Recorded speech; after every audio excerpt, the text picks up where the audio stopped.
vertical stream. The encoder is going up. All right, great. Broadcast started. Broadcast started. Okay, great. They actually both started. It lets me know, and it lets me know in my version of the chat now when things start. Okay, so welcome in. If you're on YouTube, hello, nice to see you. I hope you're having a lovely Thursday. It's Thursday for me right now. If you're watching this in the future, maybe it's Thursday again. There's a 1 in 7 chance. We're doing right.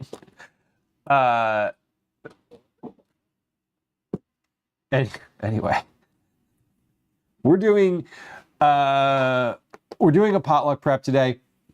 We're making chicken pot pie toasts.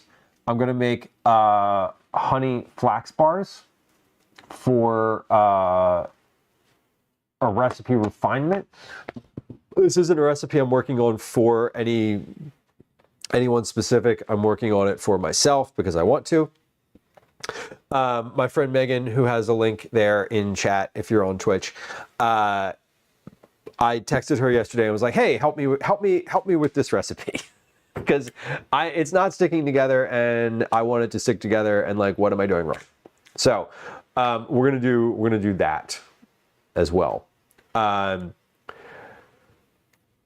also going to let's see. I think I want to consider what to do for dinner for Christmas, because I haven't really thought that through yet. And I'd like to have some sort of solid plan for that. And I'm curious what y'all are going to do. And that's going to be, I think that's going to be relatively it today. I may do some other, I may do like another small thing or two, but those two things are going to be kind of the bulk of it. So I need not look up. Oh, it didn't get published yet. How am I going to find the recipe? I have my notes for it. I need to get my notes for the chicken pot pie recipe. But we're going to do that first, I think, so that while I'm doing the honey flax bars, I can consider like meal planning. What I want to do is meal plan, and I want to maybe look up some cheese Danish recipes, because I want to make those on stream next week on Tuesday, and I don't really have a recipe for it yet. I do know that I'm leaning against making my own pastry for that. Because I feel like it's going to be a ton of work. But we'll see. We'll see if there's any like quick pastry recipes. Not that pastry's ever quick. But we'll look for some cheese Danish recipes today. We'll do a little bit of meal planning. We'll make a honey flax bar, and we'll do the pot pie toasts, which we're going to do first because I want them to cook and completely cool down. I want to cook them, cool them, cut them, and package them. These are going to be for potluck for school tomorrow, my son's school. And so I want to cut them into one little strips basically, but they need to be completely cool for that to happen, so that the filling doesn't like spill and get everywhere. So that's the plan today. Velo says McDonald's of all places used to have really good cheese Danishes. And really good cinnamon Danishes. I don't think I ever knew that McDonald's made anything even closely related to Danishes. This is all news to me. I feel like the one thing that I would probably guarantee about any of that is that they were consistent everywhere. Like if they were good at one, they were good at all of them because it's all industrial, which I can appreciate. I do for all those like chain places, for all the sort of negative sentiment about them, at least they're consistent. I love a good cheese Danish. It's my favorite confection, pastry, in general. The Kirkland cheese puns are good. I love that. Okay.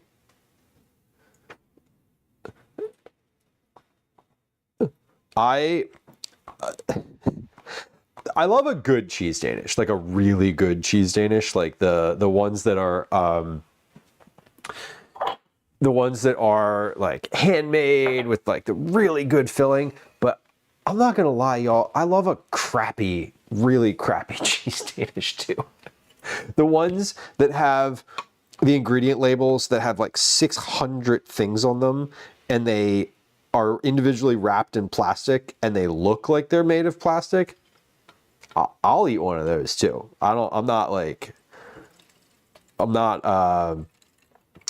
above that. They threw them in the steamer. Yeah. That's one of the things that I love. I don't know. Fast food like that is always so fascinating to me. Like I take one of the little school traditions that we have is on Fridays going to Dunkin' Donuts on Friday mornings. Calvin loves Dunkin' Donuts and Gwen loves Dunkin' Donuts. And so at one point he was, you know, he wants to go to Dunkin' Donuts before school every morning. And I was like, we can't do that every morning, but like we can do that on Fridays. So we do. And every so often I usually don't get anything there because it's like 7 o'clock in the morning and I'm not in the mood for like a donut or whatever. Every once in a while I do. And they make, I always get a turkey sausage, egg and cheese on either a croissant or an English muffin. And like you order it and it's ready. It's just like, they literally, it's like into the thing. 45 seconds later, they're like, here you go. And it's like fucking incredible to me. Like just everything's so processed. It's like such a like an assembly line thing. And I appreciate the efficiency of it more than anything. Not as much the taste, not the, you know, whatever, not the 598 preservative ingredients, Phoenix. I appreciate the fact that you can, it's just like everything is ready. They pull 3 things, put them in the same, you know, it's like 40 seconds later, they pull it out, they wrap it up and it's done. And it's like, it's like jarring how quickly it is. The Entenmann's cheese Danish, fellas. Yes. Hell yeah. Entenmann's. Big on the Entenmann's here. Grocery donuts. The powdered donuts from the powdered ones that are like firm. So good. It's a fast way to get a warm lump in your stomach. Right. Right. Correct, Phoenix. That's why I don't like, every once in a while I get one, I'll have like a craving for one, and then I'm like, great, this is what we're doing today. Mostly though, I'm just like, nah, I'm good. Mostly. Sometimes though. Let me see. I don't actually know if this recipe is online or not. I don't think it is. I'm gonna check. And if it's not, I'm going to look up the final version of it that I wrote, because the ones that I printed out are not my final notes. And it's going to be, I don't want to have to interpret my notes so I can just look up the final version. Okay, no, they're not published yet. Okay.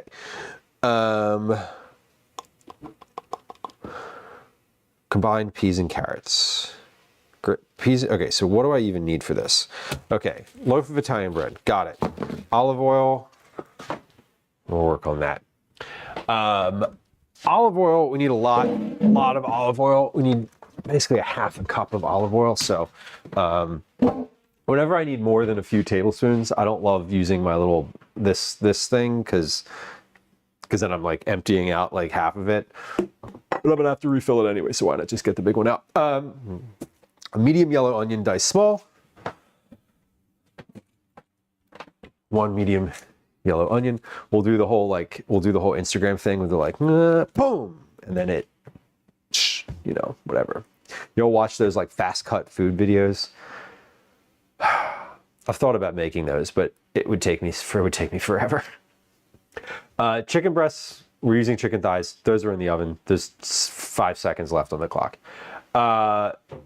Celery salt, ground black pepper. Let me finish getting my ingredients out, and then we'll take that chicken out of the oven. Celery salt, ground black pepper, peas and carrots. I actually don't have frozen peas and carrots. But I have a can of peas and carrots, and I'll check if I have peas and carrots. Let me actually check. I don't think I do. I'm pretty sure I do not. But I need a 12-ounce bag of frozen peas and carrots. This is a 15-ounce can, so I think we'll be good. Chicken gravy packets, which should be in here. I checked those. I definitely checked that I had those the other day. Chicken gravy packets. Now let me check and see if I have frozen peas and carrots. I don't think I do. If I do, they would be up on this shelf. I don't. I just have cauliflower. Just frozen cauliflower. Lots and lots of frozen cauliflower. Oh, you know what I wanted to make today? Okay. We're also going to make, now that I looked in the freezer, I wanted to make croutons today. That's what I wanted to make. Because that the soup that I made recently would benefit greatly from having croutons. And I have chicken schmaltz from a previous chicken. And I am roasting those chicken thighs in the oven right now, and I'm about to pull those out. And we'll have a little extra chicken fat from here. So we're gonna make croutons. I also, Phoenix, I love the farmhouse breads. This is not a bag of farmhouse breads. These are a bag of like bread chunks and pieces. These are bread ends, rolls, you know, the last roll in the package, that type of thing that's in here. This is my crouton bag. We're just, anytime I got bread in the fridge that's like, probably, no, it's not gonna get eaten right away. Croutons.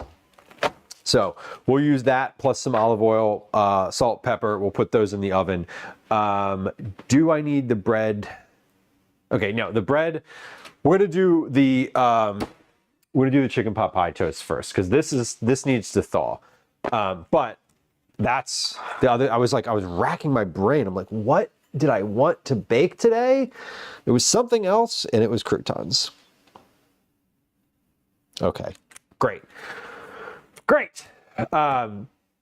Chocolate covered Bavarian cream filled donuts used to be my weakness when I was young. Well, I mean, why stop when you're young?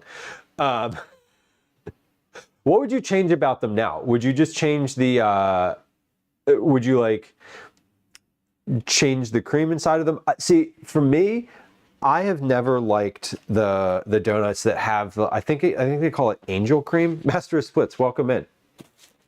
Philly cheesesteak school. I read that as Philly cheesesteak school potluck, like as in the school that you go to learn about Philly cheesesteaks, which, you know, big if true. Let's take this I'm going to take these out of here and put these in. Let's put these in a bowl. Philly cheesesteak school. It's run by some guy in sweatpants named Joey, who is 100% rooting for the birds.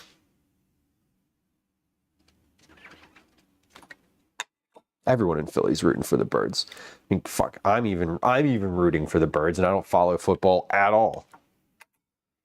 I am aware that they won last week. You know how I know that? Because you literally you cannot exist in the city of Philadelphia without knowing whether or not the Eagles won within 24 hours of them. No matter what, within 24 hours of the game ending, you're going to know what happened in the game, whether you want to or not.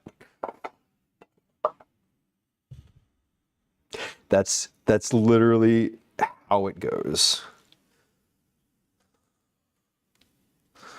Right next to the Colonel Sanders Culinary Academy, right? Joey and the Colonel making it happen. Phoenix says I would change the ratio of cream to donut and make it dark chocolate icing or bittersweet. Maybe a ganache. A ganache. Love it. Yes. I mean, that definitely sounds good. Yeah, the chunk of baguette, Phoenix. Yeah, there's like multiple baguettes in here, and I'm going to have to toss those in the oven anyway. Okay, what do I need to chop for this? Just the onion. That's all. Is that the only prep that I need to do today for the onion? Is the onion? Yeah, that's it. Well, the croutons, but the croutons don't have the same. That's not the same as an onion. Go birds indeed, Shayna. Yeah, go birds. I've long said, if someone's about to if you're a tourist in the city and you like cross some Philadelphian and they're angry at you, it's go birds. Hey, buddy. And then they're gonna be like, oh, okay, this guy, huh? Okay, I guess you're good.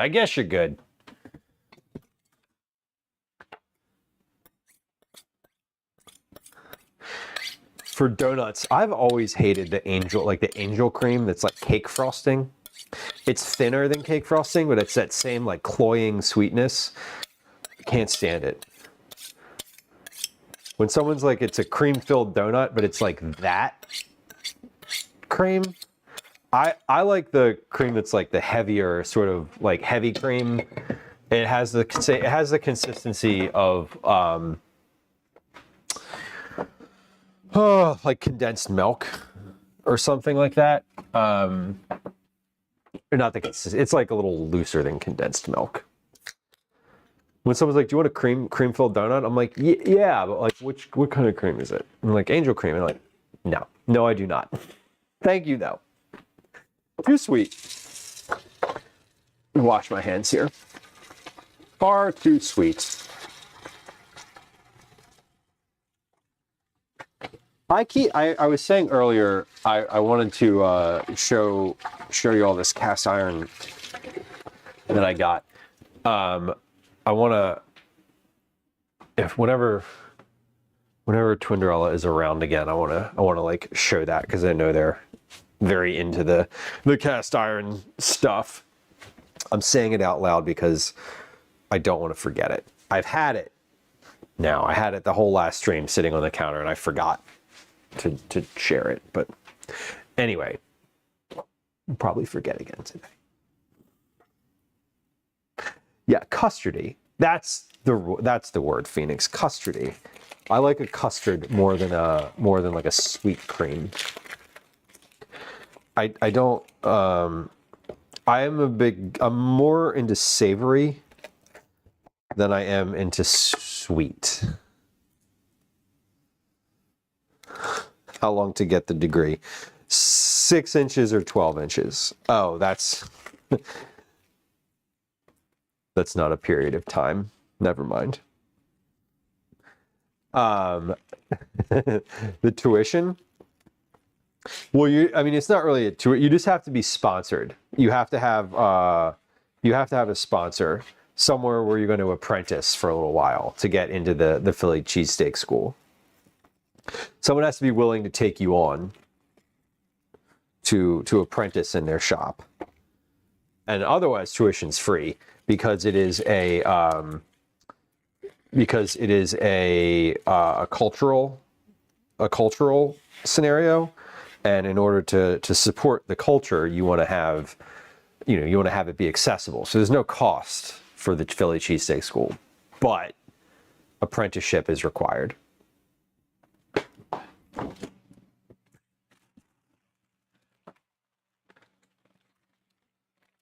That's my take. We have our little stock bag here. So the oven was at 350 for the chicken. I'm bumping that now to 400 for these pot pie toasts. Okay, so the onion needs to be diced small. A Philly cheesesteak seminar at the library.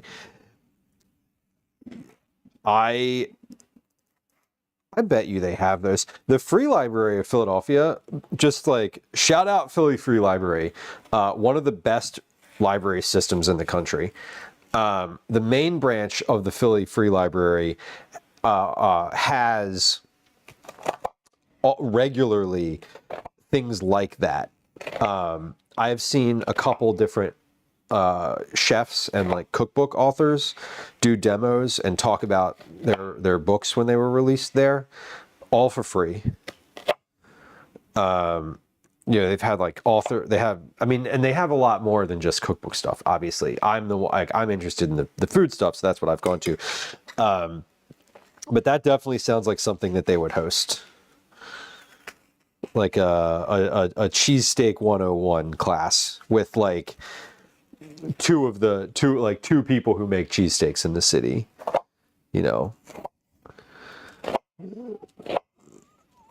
Although, again, complete acknowledgement that the better sandwich in Philadelphia is the roast pork sandwich.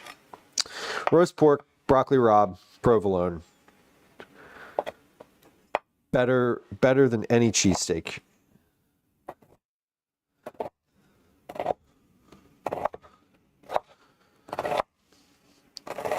That is a very like Philly opinion. Oh, my eyes. My eyes are like, this one's a little zesty. Will the history be covered? Yeah. I mean, the history is pretty straightforward. It was the guy that founded Pat's Cheesesteaks. According to the lore, was the one who first made the cheesesteak in its modern form. Although I believe that they used a different type of cheese other than Cheese Whiz in those first days. Although now Cheese Whiz is an acceptable formal cheese for the cheesesteak. Oh, the fucking onions are killing me right now. Oh. Sometimes the onions are fine, and sometimes they're just like sneaky awful. Today they're not. They're just awful. They're not even sneaky about it. They hit right from the start. Oh, let me wash my hands. Oh, just need to like step away from those for a second. Oh, my neighbor got a new car. Interesting. That's cute. Cute. It's rugged and manly. They always have SUVs. Okay, onions are ready. Now we need to start like prepping.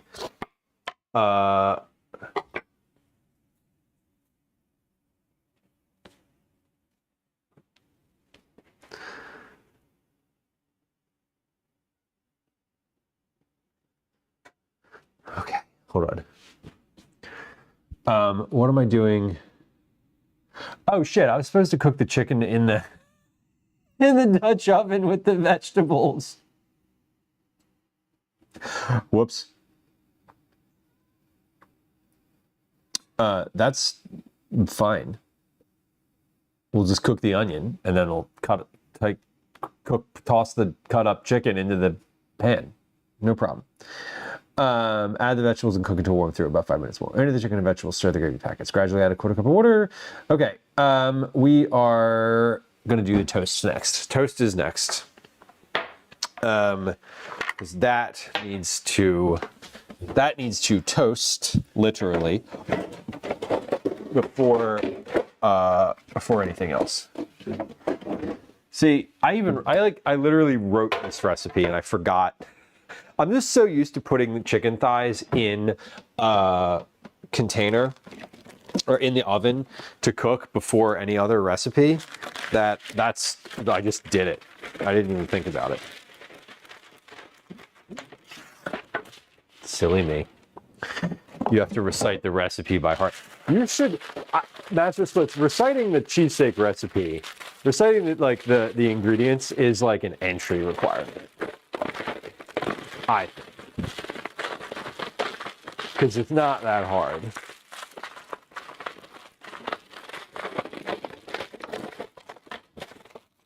All right. This is good. Good. We got to get our toast, toasted, or bread toasted. We're using a whole loaf of Italian bread. This is from Reading Terminal.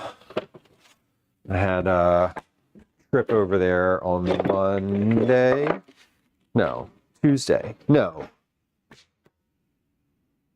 Tuesday morning. I'm like, when did I go to Reading Terminal?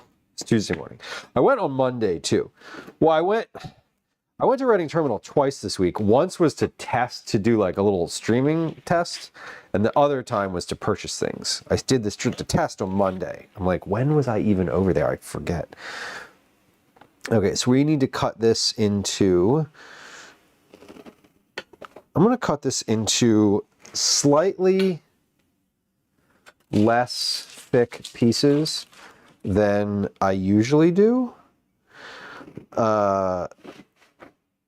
Because I think I want to be able to get just a few more pieces out of this.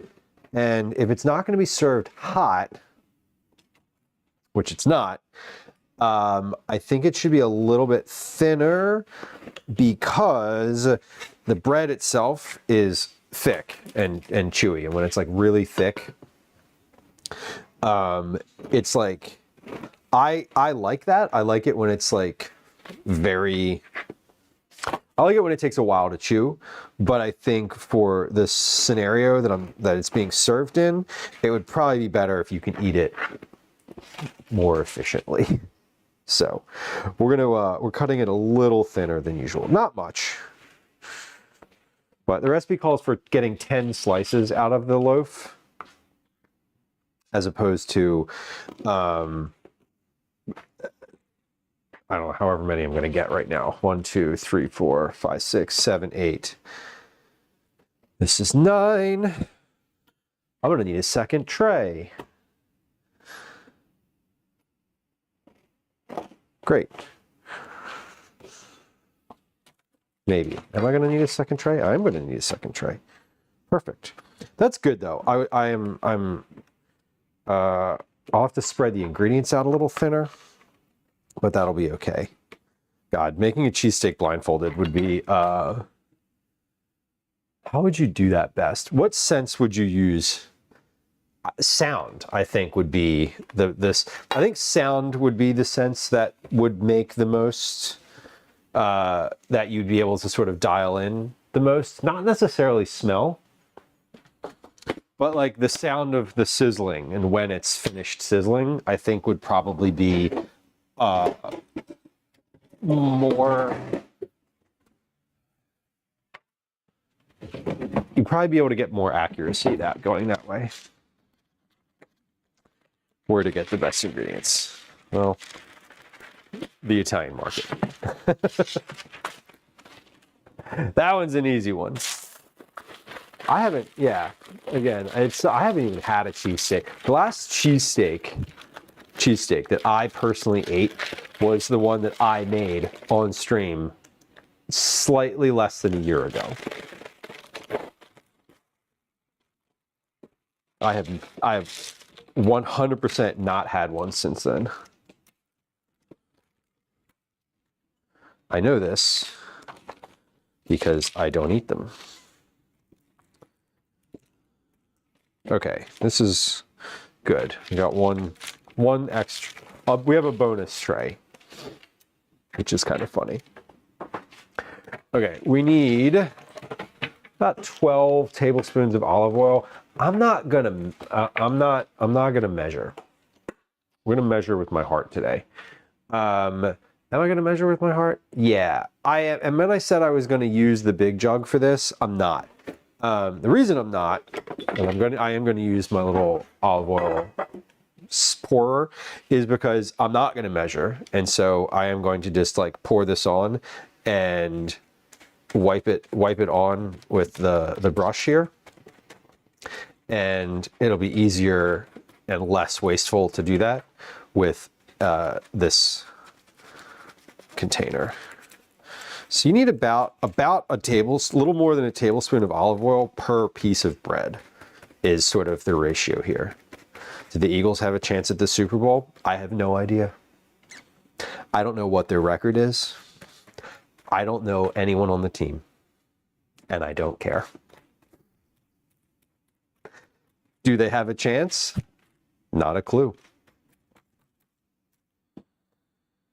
That's a sports question, and as long established on this channel, sports is not a thing I care about or even want to talk about. Oh no!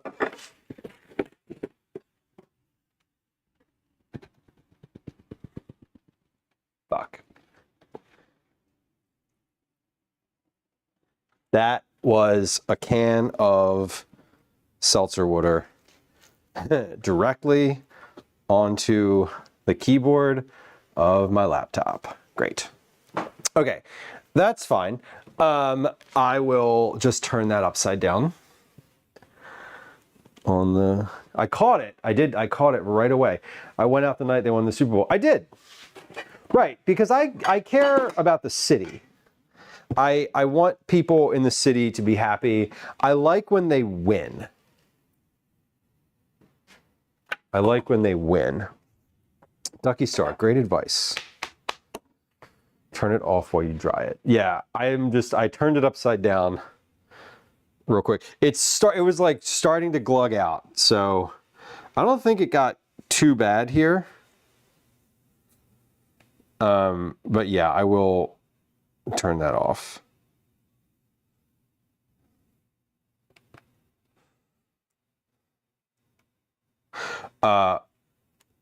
Cool. Yep, there it goes. Okay, cool.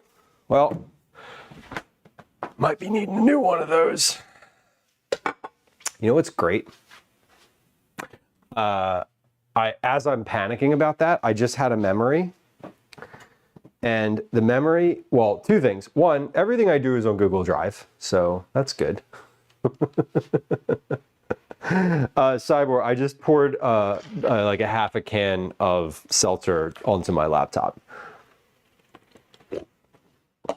Fun. Anyway, I was saying that I don't care whether the Eagles, I don't care about them as a team. I have zero emotional attachment to the Eagles or any sports team.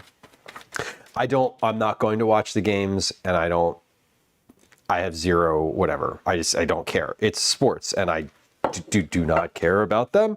But when they win, like they went to the Super Bowl, right? Like that's a big thing. I'm aware of what that means, and I'm also aware that like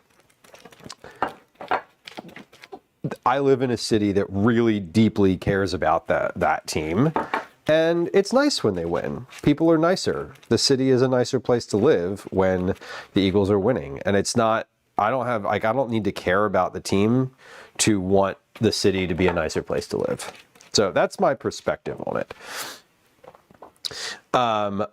Let me get these in the oven, and then I'm gonna toss that I'm gonna toss that into a pan with some rice in it.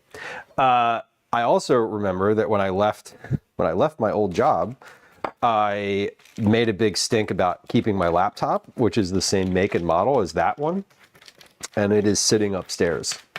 I haven't turned it on since the day I left that job, but I hated that company, and they wanted me to pay to send them the laptop back, and I was like, you guys can go fuck yourselves. So anyway, if this one is complete garbage, at least I have a backup. I can, whatever. We'll see.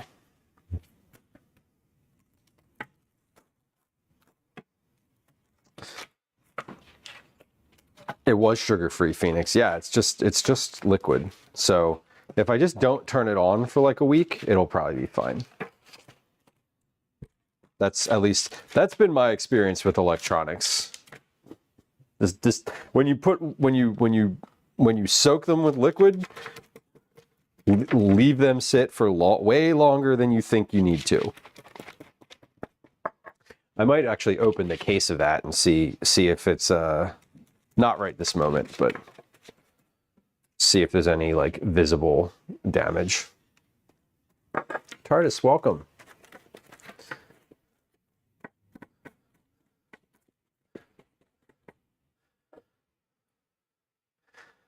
The only thing I know about the Chiefs is there is a bar in Philadelphia called Big Charlie's that's a Chiefs bar. My buddy Drew wrote a story about it a while ago and like went there a bunch of times to watch some games. Other than that, again, can't name a player. Can't name a single player. Don't know anybody's record. Don't know who the best team is. Don't know who the worst team is. And and even if I found out that information, it wouldn't stick in my head.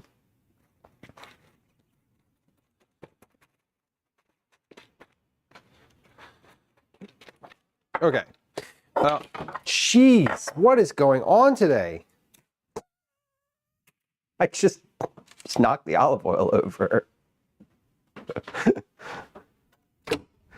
Oh my God. Today is not the day. Today's not the day. Oh, the Taylor Swift guy. I've heard, I mean, I know that she's dating a football player. I'm pretty sure I could have named a Kelsey. Although I might have, the other Kelsey is Jason, and I know that because he was like he's like big in Philadelphia. Everybody likes Jason. He's apparently Philadelphia royalty now. Okay, Cyborg, thank you. I'm trying. We're trying here. Today's not going so well. It's going fine. The actual like what I want to get done today. Taylor Swift was getting too much time during the Chiefs game. Counterpoint. Taylor Swift wasn't getting enough. Counterpoint. There was too much football on TV. There should have been more Taylor Swift. Okay, let me look this recipe up on my phone then. Okay, where was it? Oh, right, it's in Google Drive. Oh. Catalina, hello.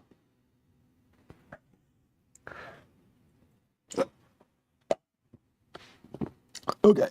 Am Am I in the right Google account? Yes.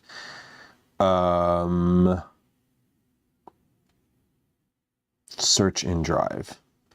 Chicken pot pie toast. There it is. Okay. How long does this go in the oven for? 7 to 10 minutes. Okay, so let's set this for 7 minutes here. Volume. What? That's never happened before. Okay, 7 minutes. While the toast bakes in a 2-quart saucepan, heat 3 tablespoons of olive oil, add the onion, cook for 3 minutes, add the chicken, celery, salt, and pepper, cook for 8 to 10 minutes. Okay, so I want to cook the onion for like 5 to 10 minutes. I want to cook the onion until the onion's done. Then we add the chicken, then we add the carrots, peas and carrots. Celery, salt, pepper. So half teaspoon, some celery salt, teaspoon of ground black pepper, peas and carrots. Okay, I got this. I got this. We can do this. And get the Dutch oven over here.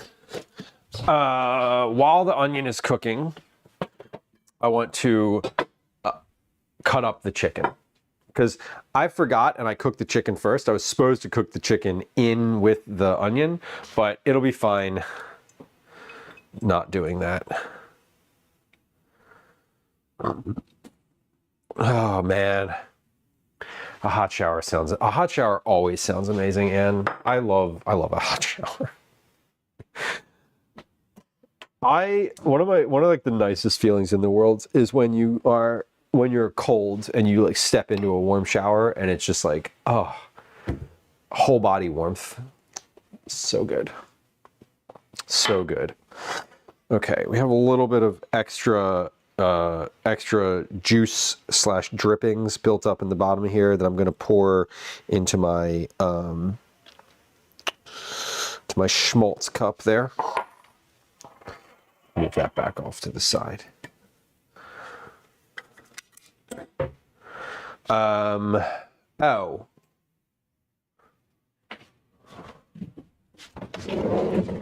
Rice.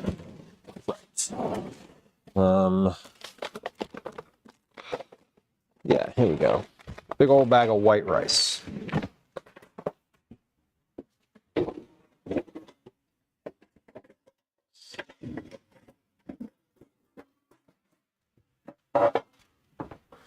All right, bud.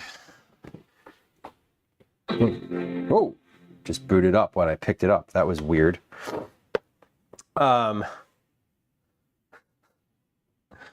Let's maybe not have that happen. A hot drink and a hot shower. I'm a big fan of like a cold, well, I was gonna say a cold beer, but like a cocktail, a non-alcoholic cocktail in the shower. We're gonna shut down. Let's shut this down. Google Chrome didn't shut down correctly. Yeah, no shit. Well, it booted up. That was good. But I'm gonna go ahead and put a little rice in this anyway. Let me cover the vent here where there's like where the rice could get in very easily. Stop turning on. That seems bad. That seems bad that it keeps turning on without me touching it. I don't know.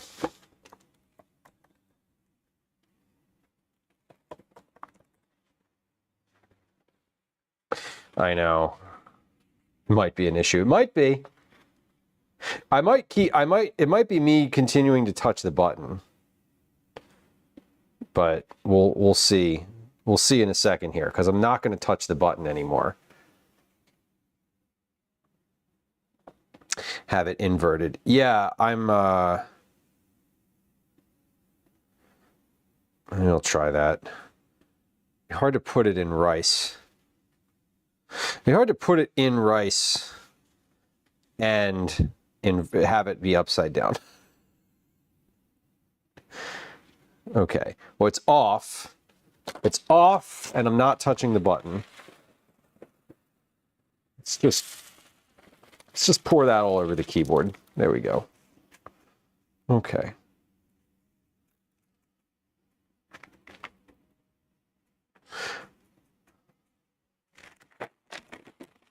Well, it didn't turn on again. I think I just touched the button too many times.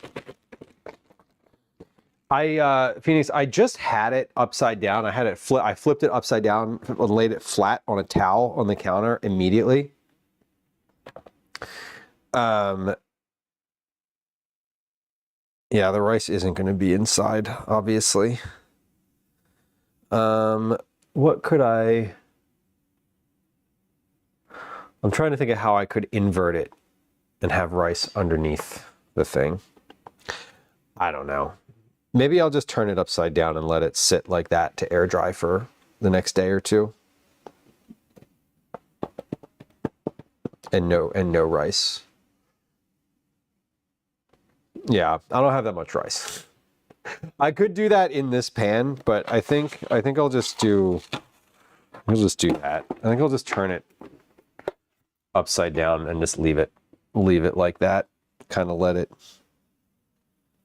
maybe let it drain. All right, that's fine. We'll just leave it like that for a while and see what happens. If it turns on again without me touching it, then I know something has gone awry. All right, I need to cook this onion. I need to flip this bread. So let's pop this onion in. We'll start cooking that. So that needs about 5 or 6 minutes. That should be just enough time to like cut the chicken up and have that be ready. Oh my God.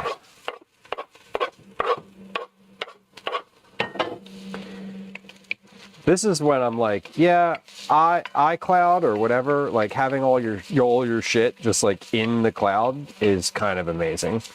Because like if I did need to use an old computer or whatever, I could like do that. Like it wouldn't be a massive imposition like it used to be. 7 to 10 minutes. Flip the slices. So let's check. Are these finished on the first side? No, they're not. Okay, so they need a couple more minutes. Let's give those. That's 30. We don't want that. 3, 0, 0. 3 more minutes on that side. Lay the slices in a simple layer. Did that. 7 to 10, 3 to 5. Okay, so I also want to set a timer for the onions for about 8 minutes. And I want to cook those a little lower than I had put them in there initially. It calls for celery salt and about a half a teaspoon of that. So we'll put that in there. A whole teaspoon of black pepper. So let's put that in there. And cook. Then we need, how much chicken do I need? It says two chicken breasts, but about 2.5 cups of chicken. About 2.5 cups of raw chicken, which is slightly higher volume than cooked chicken. So, you can't take the battery out of that. It's a MacBook, whatever, Air, Apple Air or something. It's also really old. I could take the back off of it probably, but I think that requires a special screwdriver, which I also just don't have because Apple doesn't. They don't give you the means to take their computers apart. They're not that generous. I might have one from previous computer, but I don't know if it would even fit. I'm sure it wouldn't fit anymore. I have a micro a micro screwdriver set, but I don't know. We'll figure it out. I'm just going to let it sit. I'm not going to touch it again for like a day or two at least. And I'll just not use the computer, which will be fine with me.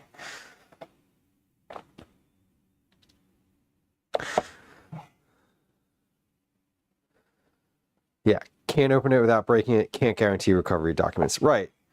Basically, like, you idiot, you should have been using the cloud and also just get a new one. Like, yeah. There's a lot to be said for Windows computers. There's a lot to be said about Windows computers. And one of the things to be said about them is it's really nice that you can just, like, fucking crack the case open and put whatever you want in there.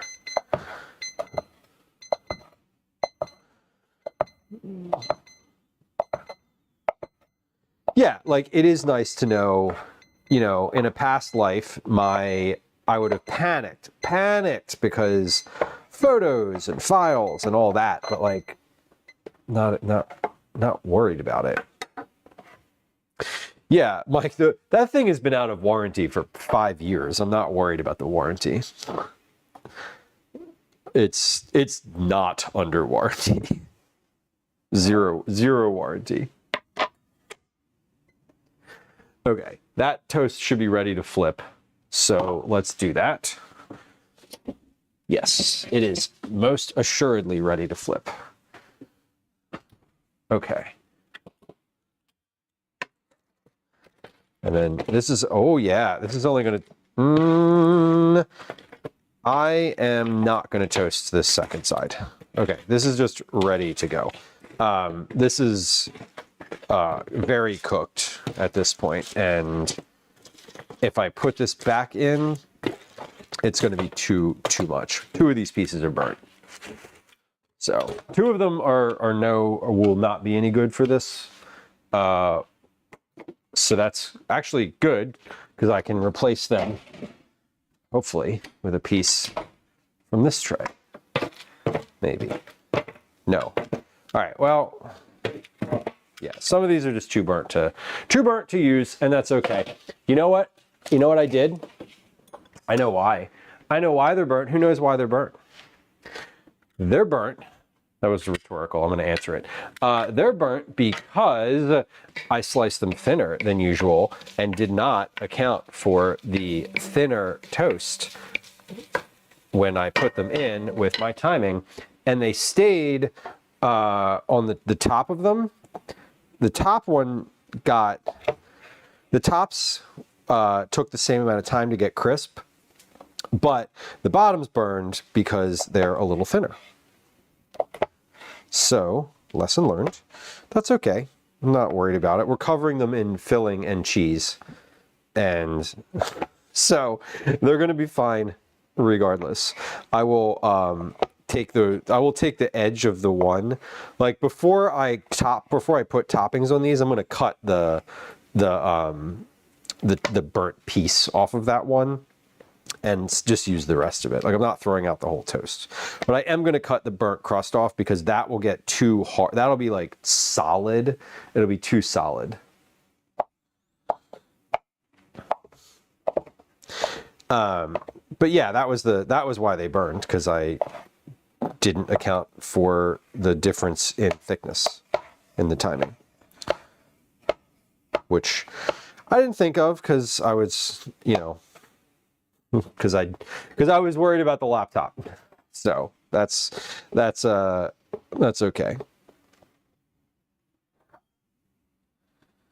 That is okay. Alrighty.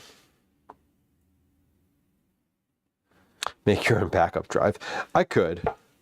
If this thing fails, like, is done, like I said, I have a computer that used to be my work computer that's the same make and model that when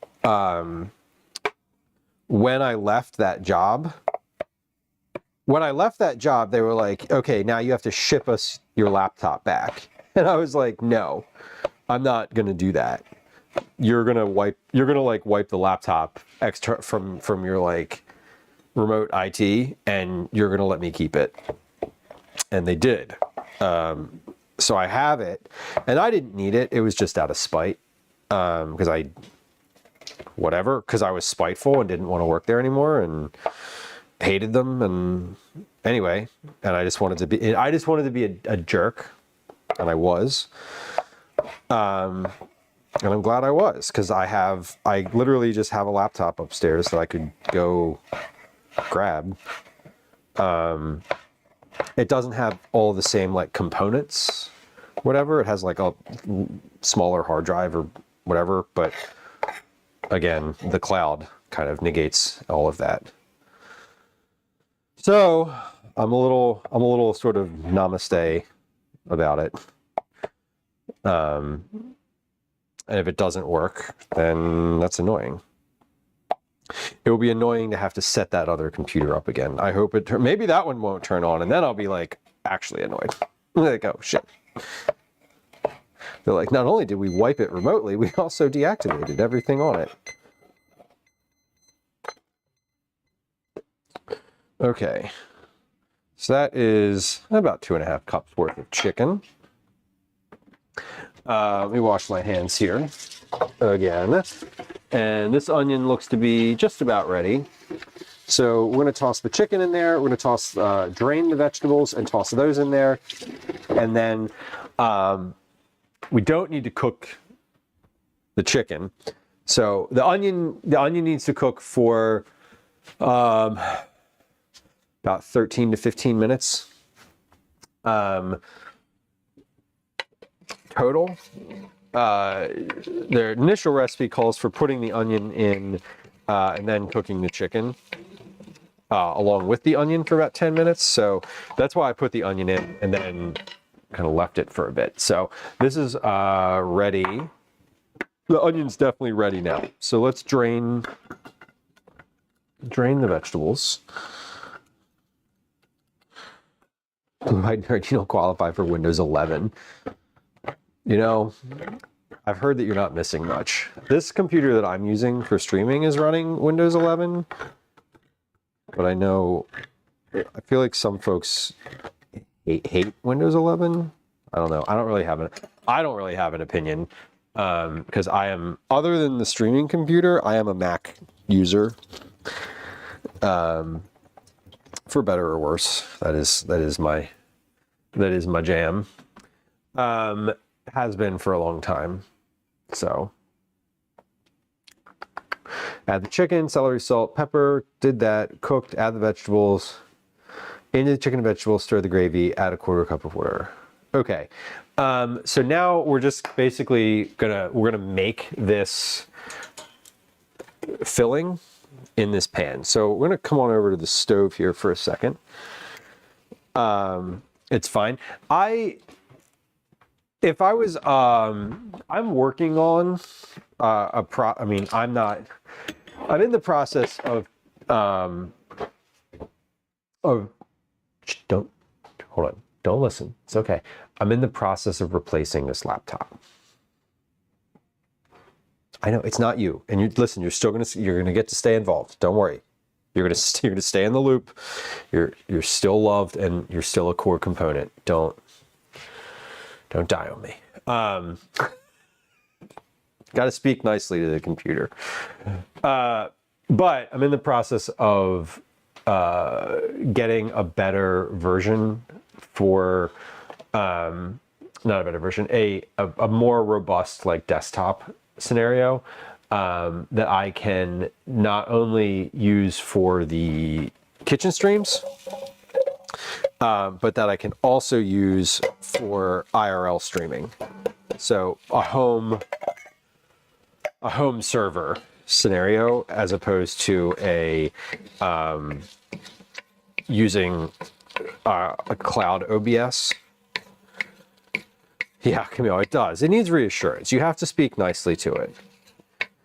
Mainly, if you don't, your own patience is like what, you know, it doesn't do me any good to be frustrated. All right, we're adding the chicken. And this is the topping. So this is ready to go. Man, canned peas are awful looking. These are the worst color green. They look sad. Genuinely and truly sad. Those are honestly, those are some really sad looking peas. Okay, let's get these, just gonna let those heat for a second while I I'm gonna cut the pieces off of this bread that are not gonna be used.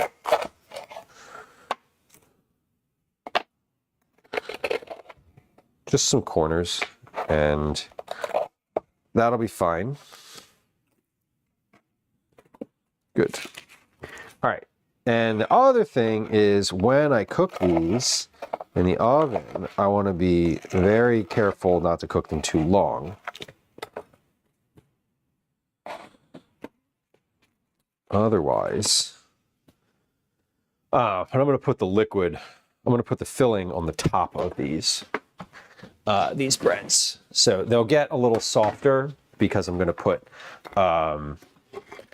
the pot pie filling on the part that's a little bit more burnt. All right, we have our filling ready to go. I need to get a 1/4 cup of water ready. So this is good here. Next step is to put two gravy packets in here, chicken gravy, and slowly mix in a 1/4 cup of water over the span of about 3 or 4 minutes. Just making sure. Stir the gravy packets. Gradually add a 1/4 cup of water, stirring constantly for 3 minutes until the powder is fully incorporated and the mixture is thickened. Remove from the heat. Taste and season with salt and pepper as needed. Okay, so for about 3 minutes, we're going to stir this constantly while we add up to a 1/4 cup of water. So let me open these packets. Let me open both of these packets first so I can just focus on stirring. The other, so that pouring some seltzer onto my laptop clearly illustrates why my streaming laptop is sitting on an elevated stand. Because it has avoided all sorts of things. So my streaming laptop that I have everything hooked to is sitting on a metal like an elevated metal rack, and it also has a towel over the keyboard. Like it has two things. It has a piece of cardboard cut to fit the laptop, and it has a kitchen towel on the top. So it's like it's well set to get sprayed with stuff, to get kind of abused. And that's also why I don't often use my phone or laptop in the kitchen, for like that exact reason. Just because I will, I spill things. It is a splash guard. Exactly. It's just like, hey, this is going to eventually, on a long enough timeline, this is going to get liquid poured on it. And like, be prepared. All right, this looks really good. We're going to take this over. So this is still on medium heat right now. I'm just stirring this until it's like, I don't know, until I feel like it's finished, which I feel like it's about finished here. I added, so this is 2 packets of gravy. There's a little bit of internal liquid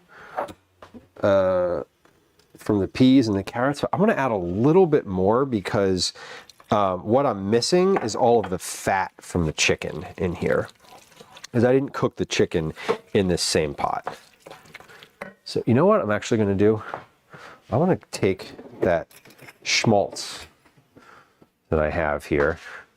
So all of this like chicken fat that I had from before and the fat that I poured out of the pan, I'm going to take a spoonful of that and just add that in here, actually about 2, because it's missing,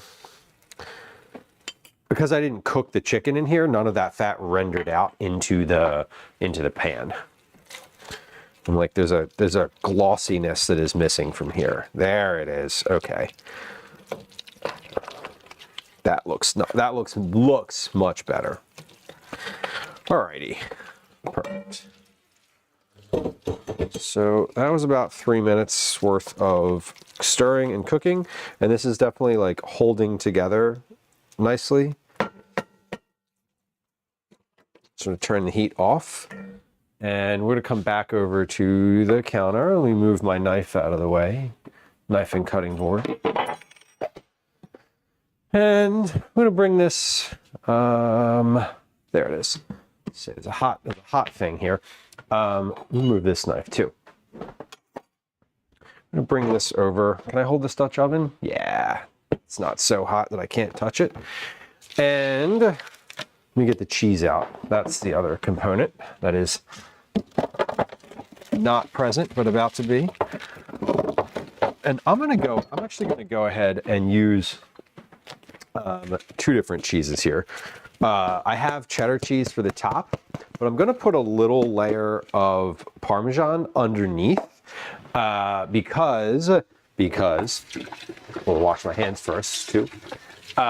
Because I think it'll be good and it adds a little bit of extra flavor. I have the cheese, and also it will melt onto that bread. And it'll help bind things a little bit more. And because I'm going to slice these into thinner slices than just like the whole piece, I want it to be sort of as sticky as possible so the topping doesn't fall off. That's the goal. So let's get a little Parmesan on here.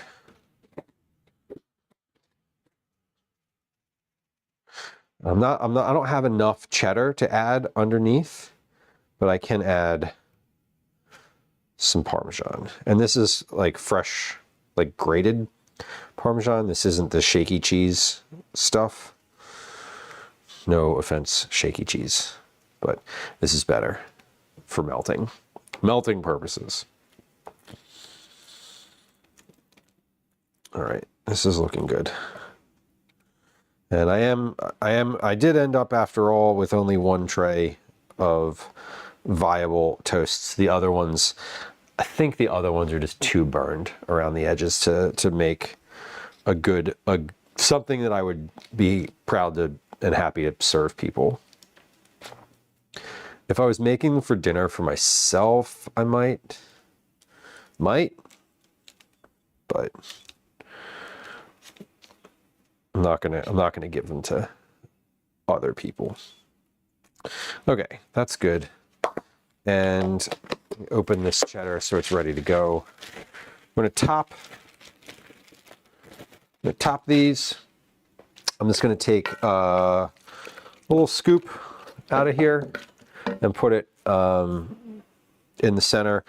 Once this has been sort of spread evenly over each of these pieces of toast, I will use the back of the spoon and spread it out on the toast itself. But I'm just kind of making sure that I get this portioned correctly here. Be a little conservative, and then come back if I need to add more to any individual piece here. Spoonman, welcome in. Welcome. It is spoon time. You're right on time. Okay. Yeah, I'll have a little more to distribute here.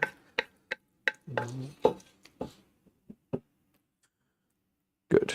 Okay. I'm going to take the back of this spoon and spread this out now to the edge as much as possible, or as far toward the edge as possible, because the next step here is to cover all of this with cheese. Each of these gets a layer of cheddar on top as well. These are from a recipe that I wrote called chicken pot pie toasts, and it's a version. It's just basically a really quick version of chicken pot pie. Really quick version of chicken pot pie filling that is outside of the pie.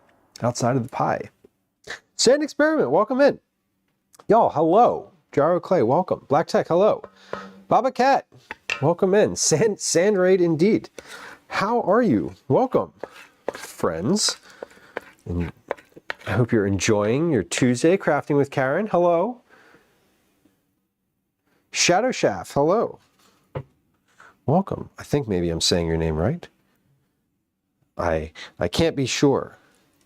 I know it's a reference to Shadow Facts, though. At least I hope it is. I think it is. I don't want to be presumptuous. It's Thursday. Oh yeah, it is Thursday. Happy Friday, Junior.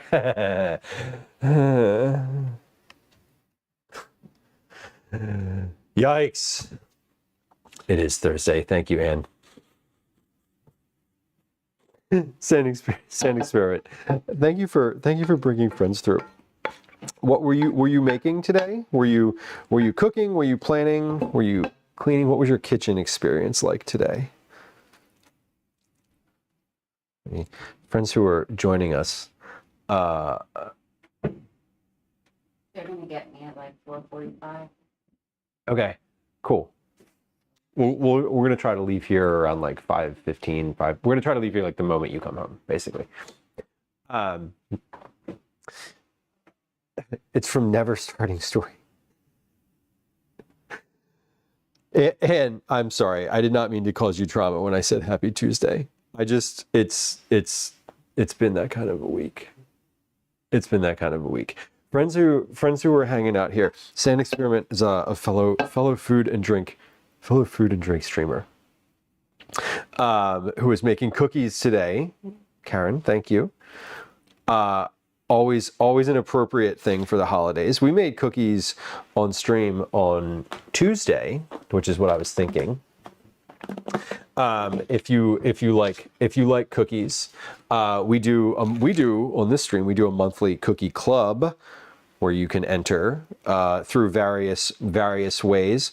Command cookies in chat if you're curious about that. But welcome in, y'all. I appreciate you dropping friends off. I understand that after kitchen streams, it's always a bit of cleanup. So I hope that goes well. I hope it's not too much of a mess for you. Friends who joined us, welcome in. Let me introduce myself and then give you I'll give you a few housekeeping notes and then I'll introduce myself. Housekeeping note number 1. This is definitely a cooking stream. So we are pretty much 90% cooking here, a little bit of IRL. Housekeeping note number 2, follows are silent. So if you hit follow on the channel, nothing happens. I won't say hi to you. There's no alerts, there's no sounds, there's no chat messages. It is completely anonymous if you follow. The reason for that is I'm a lurker on Twitch. I enjoy hanging out. I don't always love being called out when I follow a new channel. So we try not to do that to other people here either. Please feel free to hit the follow button if you like cooking and culinary type things. And unless you chat, I will not otherwise say hi to you. I got you, Karen. There you go. There is a link to information about Cookie Club in chat for you to click on. Friends who did just join us, welcome. My name's Lou. I am a home cook. I'm a recipe developer. I'm also a parent in Philadelphia. My pronouns are he, they, and I'm really glad that you're here. This stream is all about cooking, lots of conversations, mostly vegetable forward, family meals. We do a lot of weeknight meals here. I also do a lot of recipe development on stream. We also do baking, we do meal prep, we make snacks here. Sometimes we get out in the world to do IRL stuff, things out and about in the city of Philadelphia. That is a very small part of it. Mostly we're here in the kitchen, hanging out, feeding my family. That's the vibe of the stream. Our community is lots of culinary enthusiasts, but not everybody loves cooking. Some people just like watching cooking, which is also fine. Our community is very kind. We're very, very kind of weird. A little bit spicy sometimes in the sense of like, I love a good innuendo, and we maintain a good space for folks to lurk and hang out and not chat if they don't want to. I will fill the silence with words. So that is the vibe here. Erafune, when I watch a channel for a month but don't follow, it feels awkward to do it now. It does. I get that. When I am in a new channel, right? Like if I'm watching a streamer and then we raid into somewhere, I have a draft in my Gmail called follow offline. And if I want to follow that person, I'll copy their name into that draft, and then I will follow them when they're no longer streaming. Unless someone follows them when I am watching and I see what happens and I'm like, oh, good. They're not going to call me out for like following, because I just don't personally, I don't like that.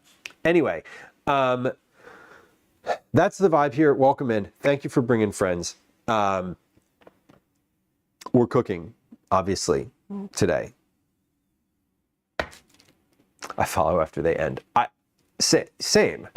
Yeah, I get very anxious over it. Let me wash my hands. I get very anxious over when you follow somebody and then they ask you a bunch of questions and they want you to engage in some way.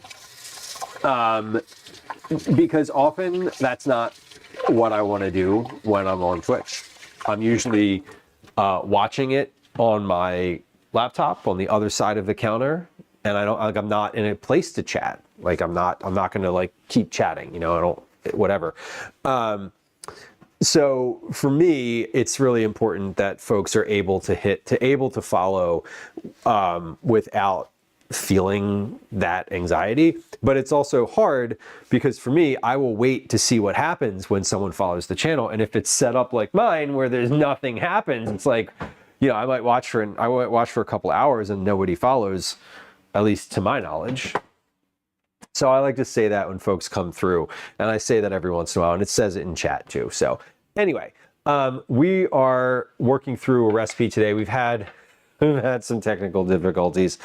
I changed my stream plan today. I spilled seltzer all over my laptop. It's like sitting in a pan over there, upside down and off, and here's hoping. Regardless, I'm making a recipe that I wrote recently. It's not published yet. Excuse me. There is a link to chat in chat to where I have published recipes. If you're curious about those. This is a version of chicken pot pie that is on a toast because like people love toast.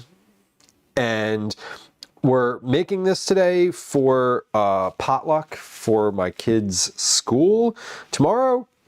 So we're gonna bake this, and then when it comes out of the oven, I'm gonna cut it up into like little strips. Normally, I would serve this sort of as is, just like two pieces of toast. So what we're looking at here is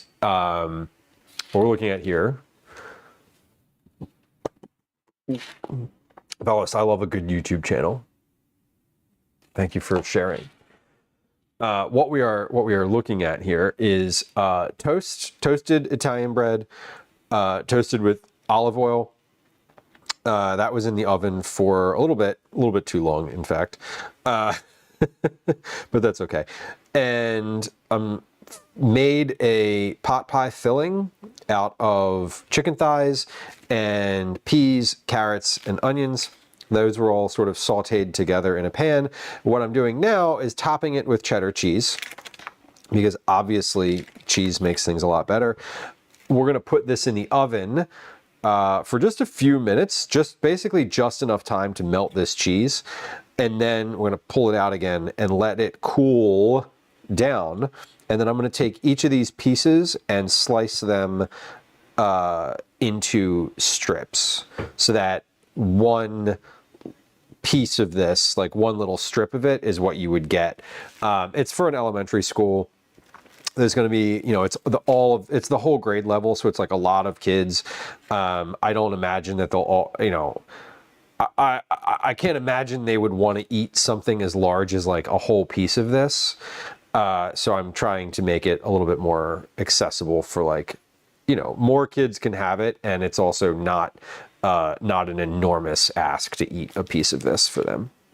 So I'm tearing up the cheese so that it covers the toast topping entirely, because I want it to, I want everything to stick together. What I would normally do with this is that I would just top kind of like one big piece of cheese on the top, and then that would be it. But I'm being a little more judicious today about the actual lay where the cheese is touching, because I know that I'm slicing this into strips, and I want the cheese to help keep the filling together as this is being cut. So we're being a little bit more precise than I usually would be with all of this. If you were around for stream when I was working on this recipe initially, this looks a little different than what I've done in the past. So just a couple notes about what I'm actually doing here. When we're finished this today, we're going to turn our attention to another recipe that I'm working on that is just for me, in the sense that I didn't sell it to anybody. No one's like asking for this yet, but I am trying to make this recreation of a dish that I really enjoyed. God, when was it that I was there? In 2010. Oh my God, it was 15 years ago. This basically like a granola bar. Mixing shredded mozzarella would certainly help keep this together. And before y'all, as y'all were arriving, I was putting the topping on here. Underneath of this, I added a layer of shredded Parmesan cheese, like fine grated Parmesan. So there's cheese on the bottom and there's cheese on top. So we're gonna pop these in the oven now.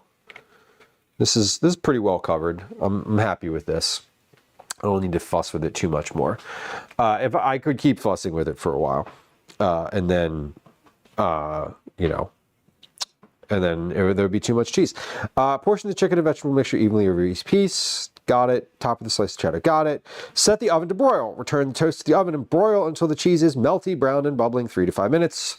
Serve immediately. Okay. Oven is being set to broil. We're going to pop that in the oven. So again, all of this is cooked. The filling is cooked. The toast is already toasted. All I'm trying to do here is melt the cheese and get the cheese brown on top, like browned and sort of bubbly. That's the goal. So I'm going to wait until that turns on. Well, we'll hear it click on. Oh, I think that was it. And then we're going to pop this tray in there and not do anything else. I'm going to wait I'm not going to move from this immediate area until that timer goes off once I put it in, because I have the tendency to like leave things in there for a little too long.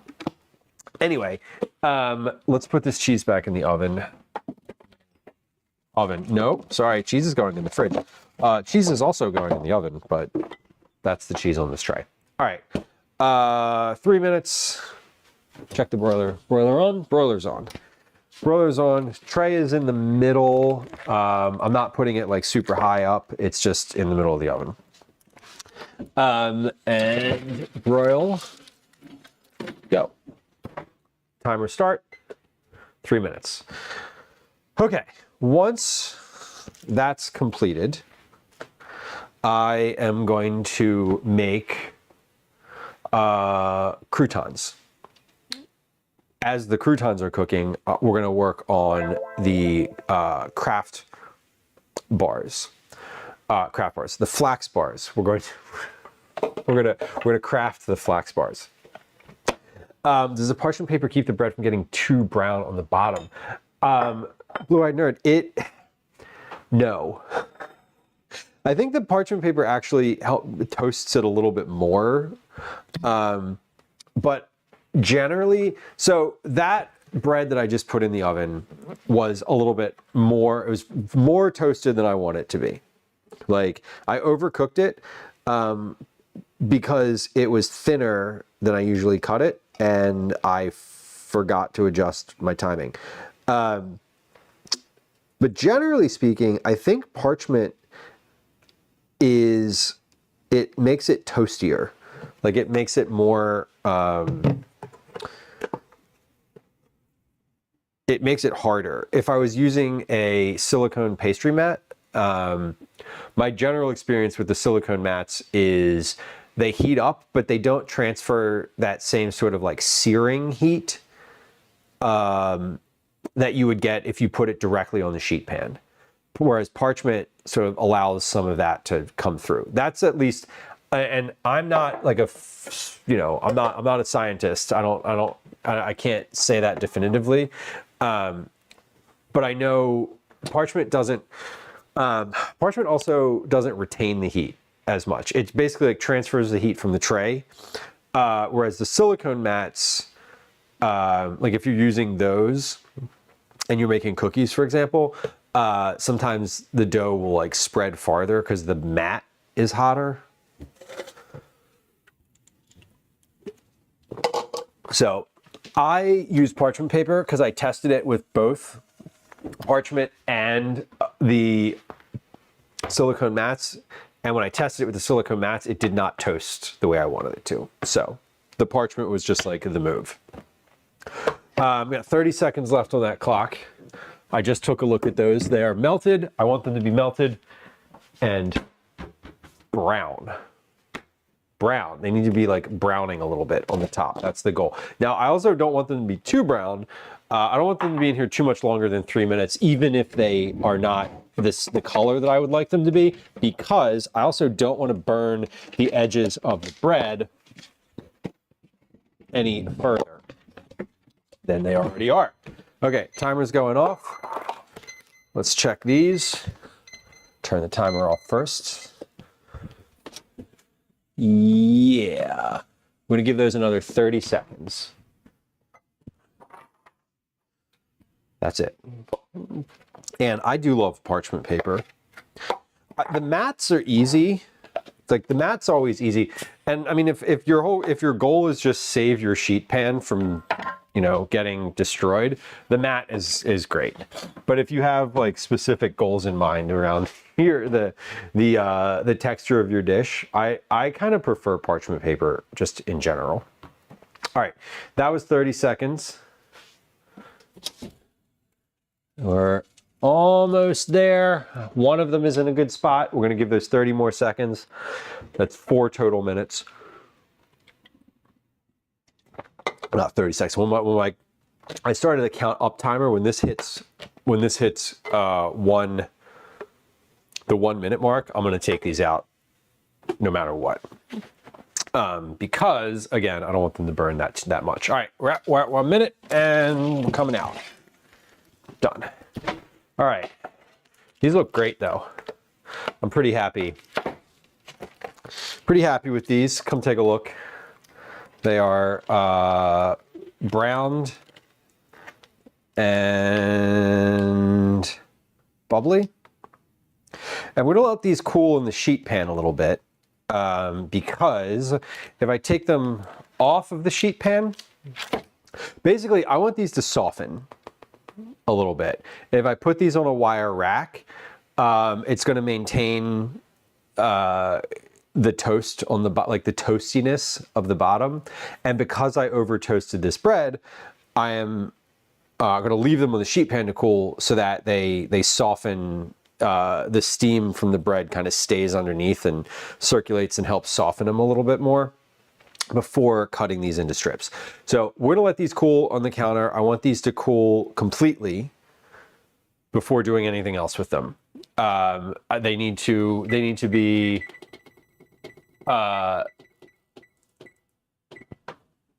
completely cool. We're gonna cut these into strips and then I'm gonna put them in one of these aluminum pans. We're gonna cover them with foil and pop them in the fridge. So these, we're just gonna set these to the side and we'll revisit a little bit later. So we're also gonna keep an eye on those because the cats, which haven't been around suspiciously, the cats love stuff like that.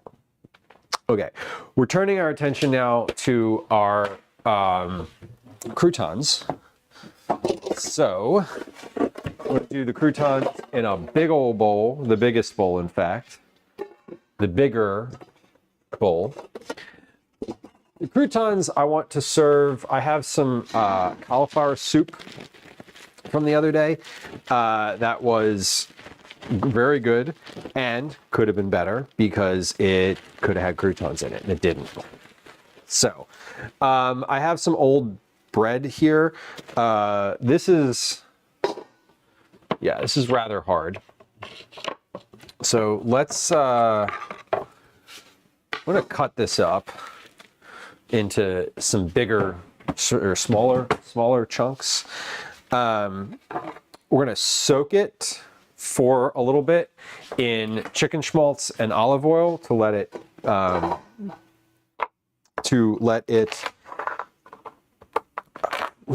rehydrate, but let it get a little softer. Like this is stale. This is a super stale chunk of bread. I'm also going to use these ends from the bread that I just cut up to use for the recipe today. And this is where this bag here is where things like this go in general. It's like the crouton bag.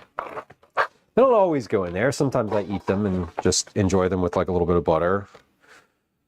But generally speaking, I love a homemade crouton and they are easy to make. And so when I fill up a bread bag, it's time for croutons. They also they'll last once you make them. They'll last in the fridge for a little while. So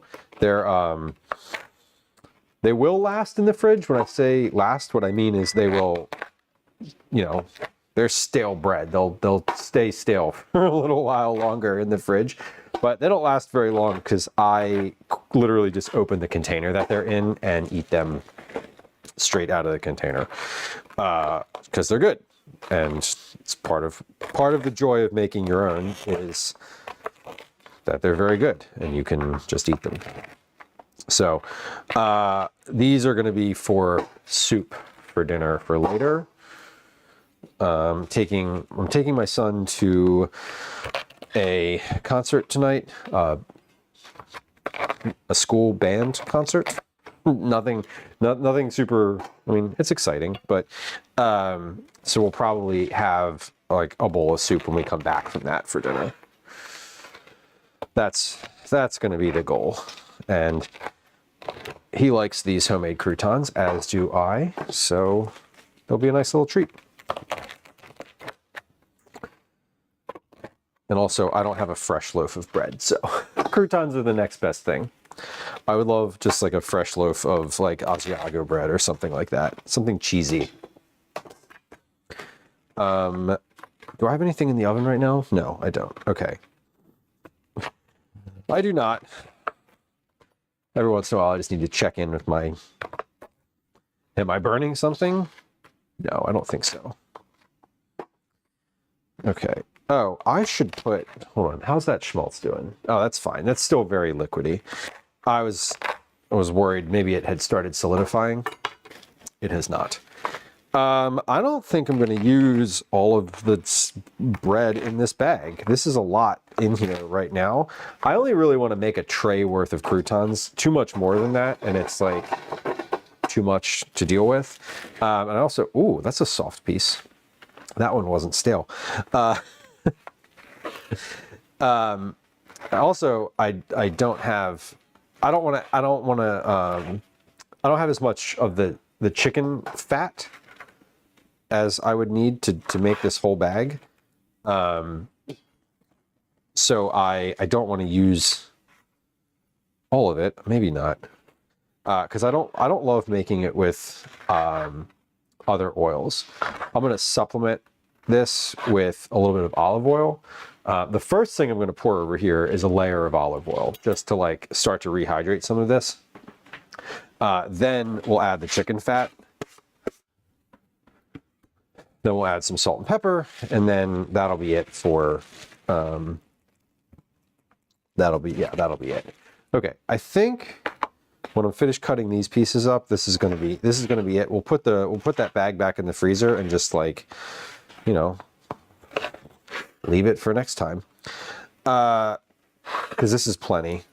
I don't want to have to make more soup for these croutons. Okay. Good. The way that I'm going to make these is in the oven. I have the oven up at 450 degrees.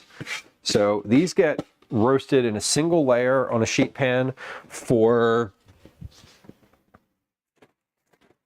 maybe 10 minutes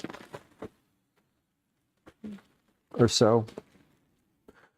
Stir them about halfway through, and then we are, that'll be good to go. We'll let those cool off, and they are ready.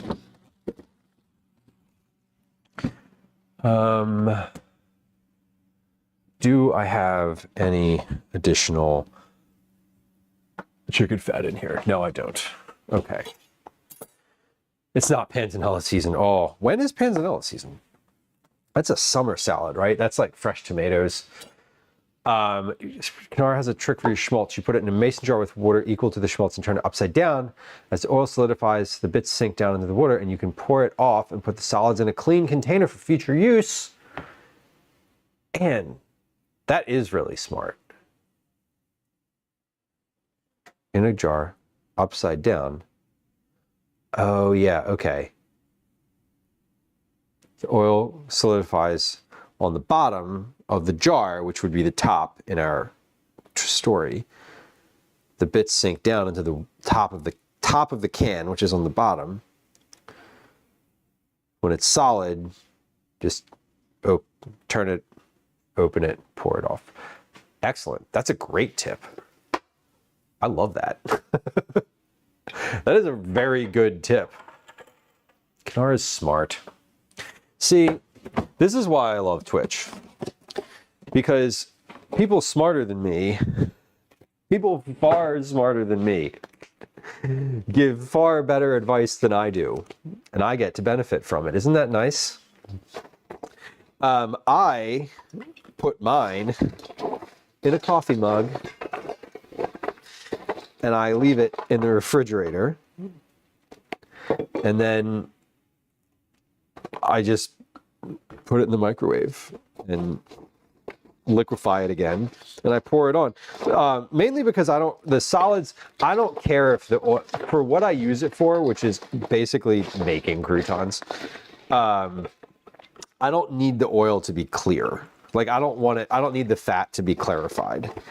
I kind of like that there's some bits in there, especially for croutons. They add some extra flavor. So for me, it's not a thing that I guess concern myself with, is how I would put it. But I do like that tip. For like, if you're not sure what you're going to use it for, having it clarified is much nicer. Yeah, I just used all of that oil in here, and these are soaking that up really pretty well. So now I'm going to add this chicken fat in here. Guess I don't need the spoon, do I? Give it a stir before I do that. Okay. Yeah, I literally just add it to a mug. And now that is, oh, that is so greasy. We're gonna let these soak and sit for a little while, for like a few minutes here maybe, as I get my tray together. And I'm gonna get my tray together, and then I'm gonna get out the ingredients for the flax things that I'm gonna make. Because I want this to, some of these pieces are still pretty solid. I mean, like these are stale bread, so there's not, yeah, they're still pretty solid. So let's get some salt on here, salt and a little bit of pepper. And we'll let these sit and give these a stir a couple times more, just to help kind of rehydrate some of this bread. What I was thinking of before, when I was thinking of making these earlier, I was thinking of baking them, like just putting them in without any of the oil on them, dry, on a sheet pan with some aluminum foil over it, and like a little bit of water in like a cup or something, to sort of help rehydrate them. But then I was like, you know, that's a lot of work to make stale bread into not stale bread so that I can make it into stale bread again. So I didn't do that. I decided not to do that. This is definitely super greasy and nice at this point. So these will cook nicely. We're gonna give those maybe about 5 or 10 minutes, just to, we set a 10-minute timer so I actually have a basis of how much time has passed. Okay. So cup off to the side. And I'm gonna get out the ingredients. Let me get out my ingredients for these flax bars. No, you know what I need to do? I need to take a quick break. I need to take a bio break. I need to do a couple of these dishes in the sink. So here's what we're gonna do before we get out the ingredients for the flax bars, while we're waiting for the croutons to rehydrate. While nothing is in the oven and nothing is on the stove, that's important. We're going to take a 3-minute break. I'm gonna run an ad on Twitch because that will limit pre-rolls. I'm also gonna put up a game of Words on Stream. For anyone who wants to play a game of Words on Stream, we'll do that. As I mentioned, we're gonna do a 3-minute ad on Twitch. I apologize that we're gonna run an ad. I know that people don't like ads. I don't really like them either. I am not currently running them. They're pre-rolls on the channel. I'm not like running them during the stream, because it's sometimes very obnoxious to have to manage that. Anyway, I'm gonna like clean up and do some dishes over here. And so I'm gonna be off camera anyway. If you want to hear what I'm saying during that time, you can go subscribe on the YouTube channel. We are live on YouTube on both vertical and horizontal streams. Those are ad-free because the channel is not monetized. So please feel free to go follow along over there. And even if you're not going to go follow along over there, I'd love it if you'd go subscribe because that would be great and supportive and helpful. And all of you are lovely people and I appreciate you. This is also a good time. Like I mentioned, follows are silent. If you're also anxious about what to say for first-time chatters, Words on Stream is a great way to get your first-time chat out of the way. Because you don't have to say anything except a word that you see in the box. And I'm not going to engage with you farther unless you do. Anyway, here comes a game of Words on Stream. 3, 2, 1. Here comes a 3-minute ad on Twitch, and we'll be right back. I appreciate you. Hi, welcome to another edition of Commercials I Hate. Let's load up this dishwasher real quick while we're working. It's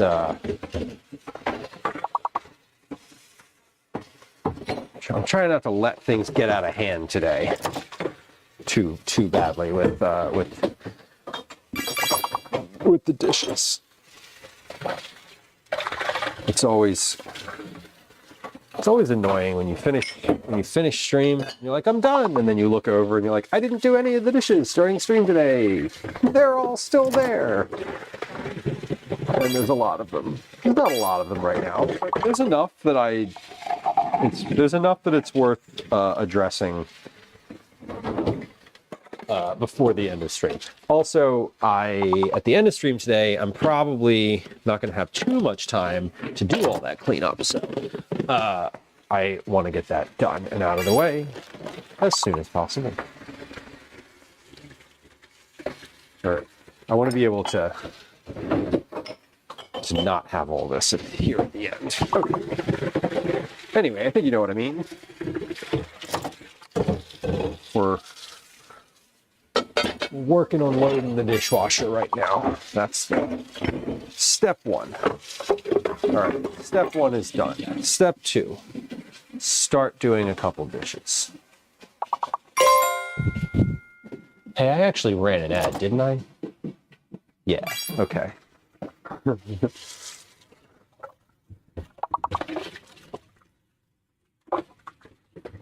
Yes.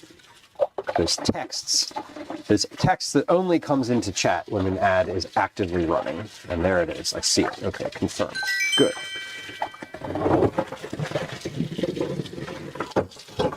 All right. You can do another one here. Here we go.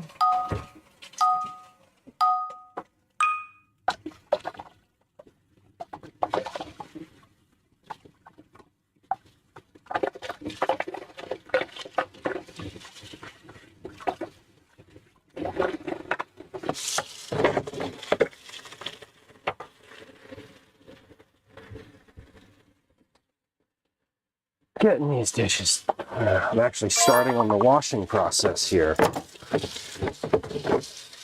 See how far we get. Not that many in here.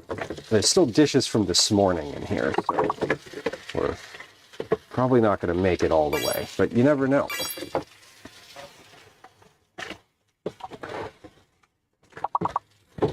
Might find myself moving quick, which I am. It's over!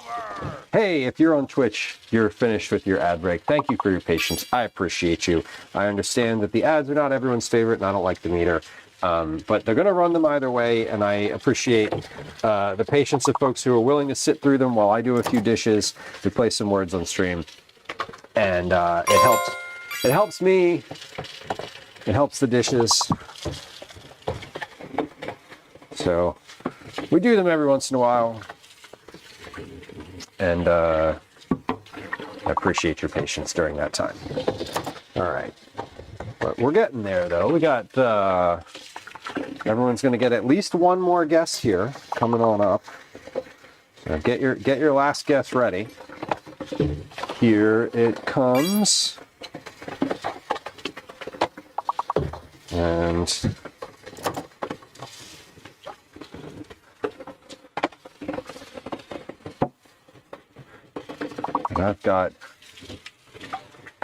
I did everything but the Dutch oven. Kind of amazing.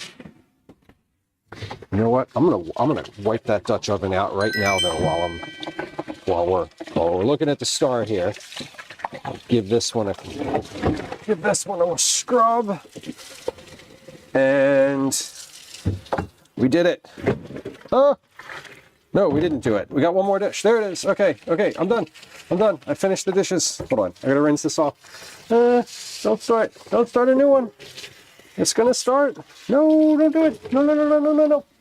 Ah, we're hustling. Okay, hold on. 3, 2, yes, I made it. Oh, I did all the dishes. Okay, all the dishes are done. They're done. They're finished. Oh, no, they're not. This was on the stove. Fuck. That's okay. Ready for the next round. Anyway, also there's some dishes on the counter and whatever. We're gonna wait for this for just another moment or two. Let me get my sheet pan ready for these, and then we'll do the. That is all gonna fit on a regular half sheet pan. Okay. Okay. So when I say get my sheet pan ready, what I really mean is they're ready. It's ready. Okay. Let me give these a stir as well. We have about a minute. It's been about nine minutes here. So they're looking good. Where's one that was solid, super solid? Okay, that is, solid ones are a little softer now. That's good. Okay, and they'll soften up even more. They'll soften up just a little bit more. Let me get out my So I'm going to get out my ingredients for this, these flax bars that I'm making, and then I'm going to look at the text from my friend who I asked for advice about making these. Okay, so V1 Spring. These are the garlic brown butter cookies. Those are not. We're not doing this today. Okay, so the last time we tested these, I used more brown sugar than honey. I don't think that worked. I think that was not a good idea. I think the honey is a better binder than the brown sugar. So we're gonna go back to the initial amount of honey. That's like thought number one. So, okay, that was 10 minutes. I don't need to time these any farther. I just needed to know that I left them for actually like 10 plus minutes. Let's get out my ingredients for here. Rolled oats, flax seeds, dark brown sugar, blueberries. Okay, so we have flax seeds. There's that. Rolled oats. Dark brown sugar is going to be in this container. Yes, dark brown sugar, flax seeds, vanilla, and then blueberries. There they are. Okay, so we have a bunch of disparate ingredients over here. Yeah, oats, flax, honey is in this cabinet. Do I have a different container of honey? I do. Okay. Yeah, and then this, I might need, yeah, I've got 3 different honey containers in here, so let's try to use up at least one of those. Butter, 1/4 cup of butter. That's a half a stick of butter. So a 1/4 cup is 1, 2, 3, 4 tablespoons. That's, there we go. We have like some butter scraps. I'm going to use those. That's great. Vanilla, dried blueberries, salt. kosher salts. Okay. Let's put these to the side.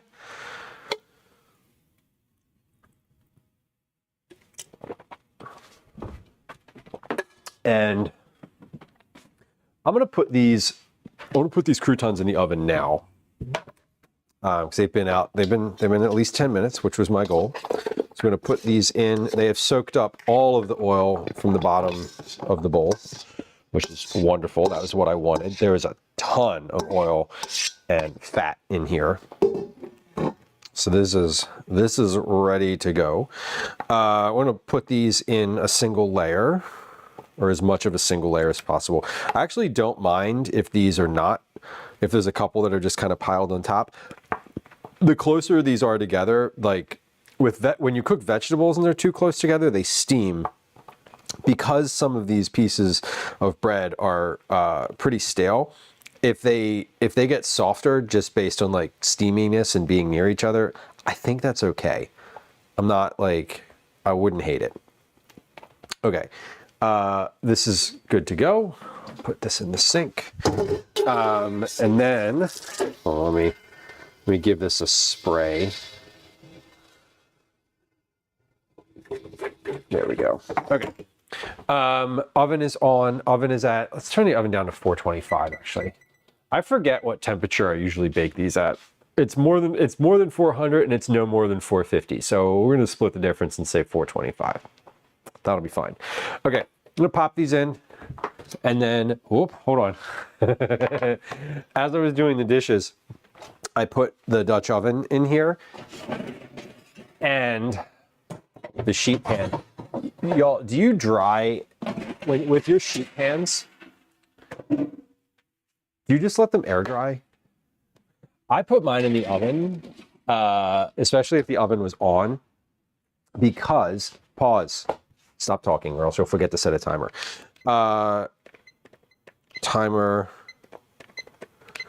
Let's set a timer for 5 minutes. We'll stir these at 5 minutes. We're going to stir these every like 3 to 5 minutes to keep them moving, keep them from getting burnt on any one side. I put my sheet pans in the oven because after you wash them, they get water in there, like if your sheet pans have like the rolled edges to them, water builds up in there, and then it can cause rust. So I put mine in the oven so that they heat up and it evaporates. Someone else says I dry everything with a flour sack towel because the drying element of my dishwasher sucks. That is frustrating. I hate when you open the dishwasher after running it, especially if you have it on the like dry cycle and you open it and there's like something that turned, like a bowl that turned upside down and it's just filled with like soapy water and you're like, the fuck? Flour sack towels. What is a flour sack towel? I don't actually know. I don't think I've ever heard of this. You dry them upside down on the top of the stove. Put them in the oven. I'll forget that they're there. And it's a pain in the butt to pull them out when they're piping hot. I agree. I've had that exact circumstance plenty of times when I'm like, I open the oven and I'm like, often what happens is I'll realize that they're in there because I'll smell something and I'm like, what does that smell? Like, why is there like a burning smell? And I'm like, oh, it's my sheet pans just roasting away, completely dry. Large white towels, like the kind they use in restaurants to wipe everything down. Okay. Lint-free cotton cloths. Okay. They're just cotton. Yeah, like I can't imagine that they're still making them out of flour sacks because it's not the 1920s anymore. So for free ribeye steak. Oh, nice. Rumpled tags. That's kind of amazing. Next time I'm at the store, I'm like scratching the shit out of one of those things and seeing what happens. That could backfire though. They could be like, we have to make a call to the back. And you're like, no, I don't want it then. No fuzzies. Yes. For absorbing oil. Okay. I don't think I've ever heard that terminology before. Those would be good for seasoning a cast iron pan too when it's hot. That would be useful. That sounds useful for that. Okay, I know, just to start, I know that I'm going to use what pan I'm going to use, and that I am going to need to grease that first. So let's get that out. Let's get that out first, and then we'll proceed from there. Ah, good Lord, why is this so difficult? Oh, that was an adventure. Why is everything so difficult? Rub oil on the cast iron. Perfect. Yeah, that sounds like the exact usage of that.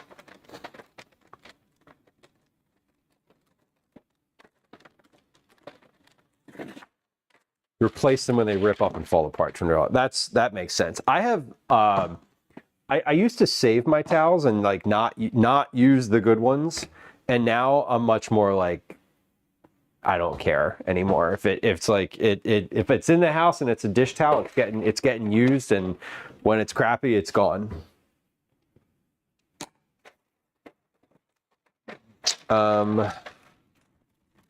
Let's get. Oh, I just watched a video about how to do this the other day. How to make the cuts that you can just like drop this into the pan and sort of do the thing. Whatever. I'm gonna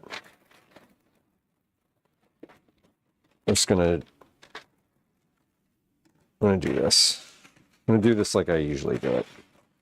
The way that I usually do it is the way that I'm gonna do it today, which is cut it like this, and then just put it up to two sides and not worry about the other two sides.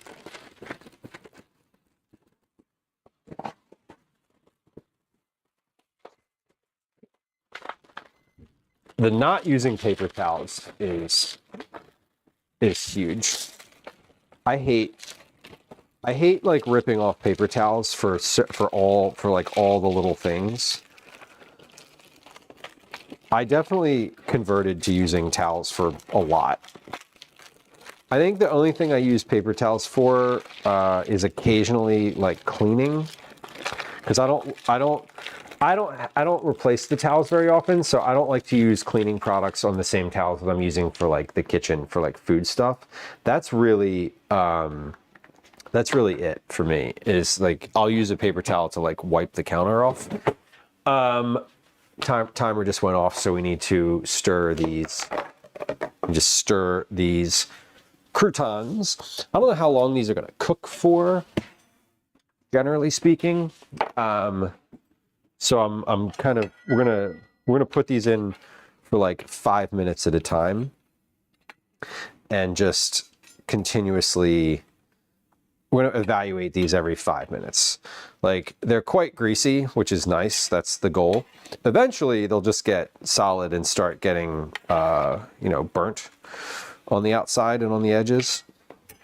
But right now they're just soft. They're just soft and nice. So they're definitely not finished. I think these usually take anywhere from 12 to 20 minutes, something like that.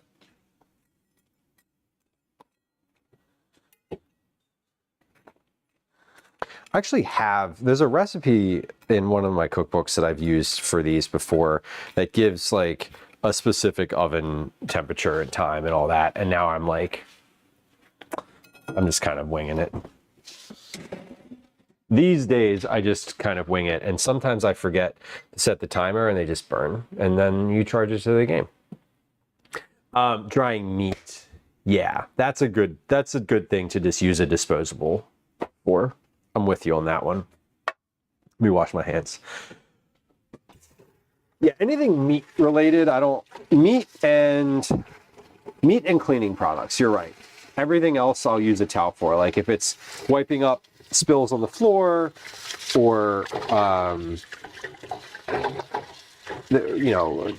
wiping the counter off, drying produce after it's been washed, all of that.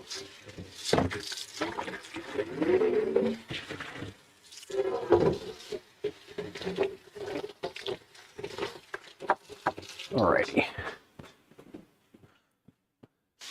So these, I have to read through. I have to read through the advice that I got around these first before I actually make these. But I'm just prepping my pan right now. That's like job number one. Job number one: prep the pan. You know, I actually want to hold on. This is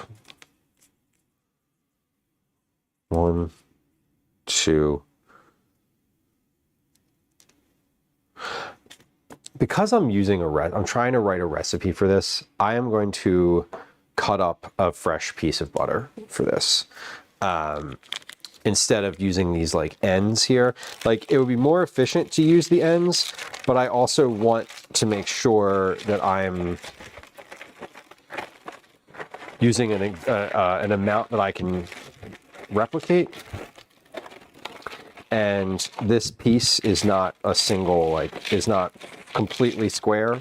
And the other piece here is a little bit, it looks a little bit smaller maybe than 4 tablespoons. So we're gonna change course and use a fresh stick.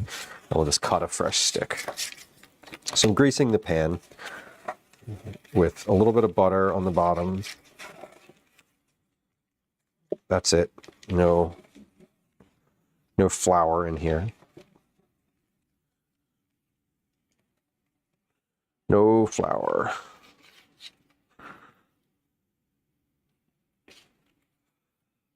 Okay.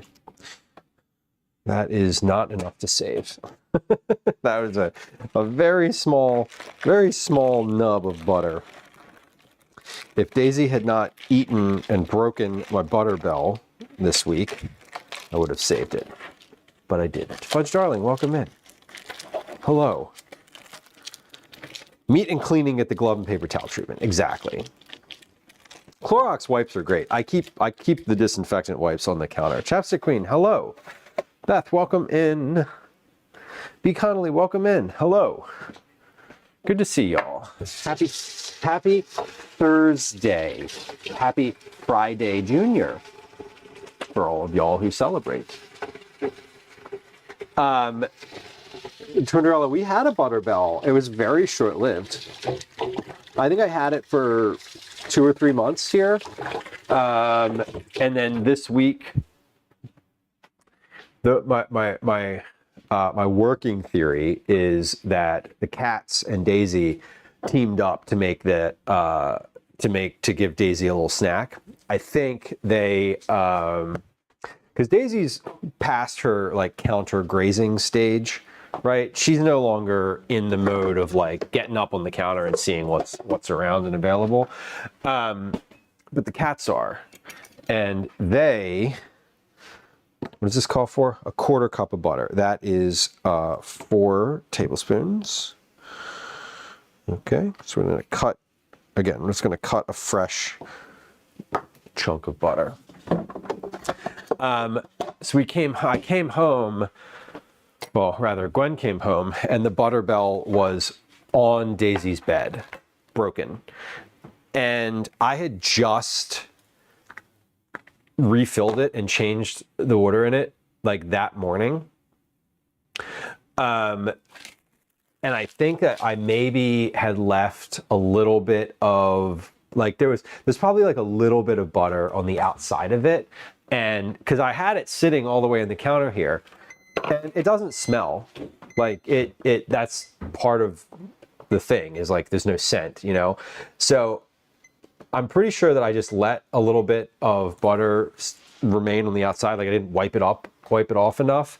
And I think the cats were on the counter and like knocked it onto the floor. And then when it spilled, and she could smell it, Daisy came up and got the bell from the floor here, the ceramic bell, and moved it to her bed in the living room and cleaned it. It was clean. And then she vomited all over everything that evening. So did she learn her lesson? No. Would she do it again? Yes. And I know she would do it again because the very next day I had gotten the recycling out of the cabinet, but not yet brought it downstairs. And I'd left the house, and when I came home, the empty box of butter was in the same spot in her bed. Be kindly, I saw your chat. Sorry, I was in the middle of a butter story. I will answer you momentarily here. These look good. We are within striking distance of these being finished. Mr. Fabrizio, welcome in. Hello. Let's give these another, we're gonna give these another 5. Let's give those five. Yeah, I'm gonna give this 5 more minutes. Those should be finished at the end of 5 minutes. Okay, so here's what we've done today. Not much. I made coffee earlier, which is like immaterial to food. We had a very slow prep for the chicken pot pie toasts. But those are ready, and I have like the next step for those. We're working on making croutons, which are in the oven right now. That's what I just took out. Those they take about 15 minutes in the oven, so I'm getting ready to make these honey flax bars, which I'm going to start making after the croutons are finished in the oven, because I need to be able to focus today. Today I'm having trouble, like multitasking today is not working out very well for me. So I'm trying not to like do too much of that in this moment. I'm like long form multitasking, because here are the chicken pot pie toasts.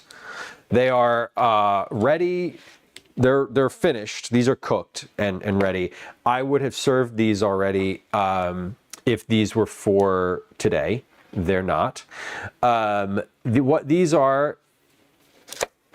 these consist of is a piece of Italian bread that's been sliced and toasted in olive oil. So I brush these with olive oil and toast them in the oven, just the bread. Then I take that out. In a Dutch oven, I cook onions, carrots, peas, and chicken. These are chicken thighs this time. Cook that together. Mix in 2 gravy packets, like chicken gravy packets. Then when that's all mixed together and like thick and viscous, like a pot, it's thicker than a pot pie filling. It's not. Pot pie filling, I think, tends to be slightly soupier than what I'm going for here. When that's finished and is thickened, you put that on top of the toast, cover that with cheddar cheese, and then broil it in the oven for like 3 minutes, and you get pot pie toasts.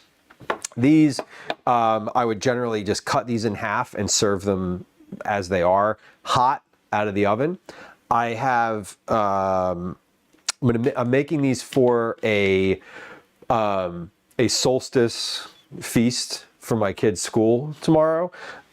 So I'm waiting for these to cool down completely, which they are not quite. I can still feel on the bottom there. I mean, it's obviously you can hold it, I could touch these. I'm not going to, but I'm waiting until they are cool so that I can slice them into like 2-inch strips essentially, so that I can it's like more of a buffet style instead of like a giant dinner style portion. So that's what we're doing. Those are finished. We're still going to slice and package those. Croutons are in the oven. I am 1 minute and 30 seconds away from from those. I just took a look at them. I'm really trying to keep an eye on them because they burn quick. They're like, when they're done, they're done. And they also are done before they look done. Like when they look burnt, they're overcooked. So I don't want them to really look burnt. There's a tipping point where they're crispy, but not yet. They're golden, but not burnt. That's where I wanted those toasts to get to, and I overcooked them a little bit. So I'm a little bit like skittish on the croutons now. Anyway, Sida, welcome in. Happy Thursday. Good to see you. Okay, so I got about 30 seconds on those. I'm gonna pull those croutons out again. I'm gonna check them. And if they are good, we're gonna sit those to the side as well. Those are for dinner for later. I had made soup earlier in the week, which is in the fridge, and I'm just gonna pull that out after we get home tonight. The other thing that I'm gonna make on stream today are these flax bars. They should be, they're straightforward to assemble. There's not a lot of like work involved in them, but I want to put a little bit more thought into the ingredients, the amounts, and the assembly process. So once those croutons are finished, we're going to go to a note from a friend of mine and review what she said and the advice that she gave me on how to make these better. Because I sent her the recipe, I sent her a picture of the recipe, and a voice note that was like descriptive about what I needed and what I was what was going on. Okay, so these are just about finished. I'm gonna give these a stir. I think I'm gonna put these in. See, this is the part where I'm like, do I dare put these in for another like 4 minutes? 3 minutes. If I put these in, it's going to be 2 minutes at a time at this point.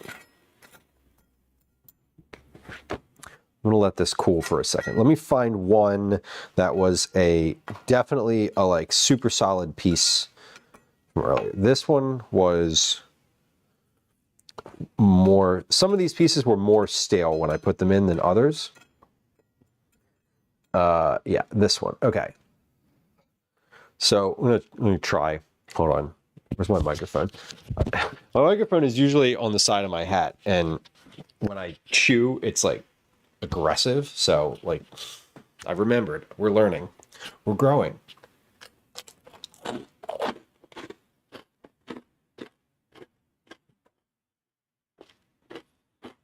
Mm-hmm. Those are really good. I don't think I need to cook these anymore. Mm-mm.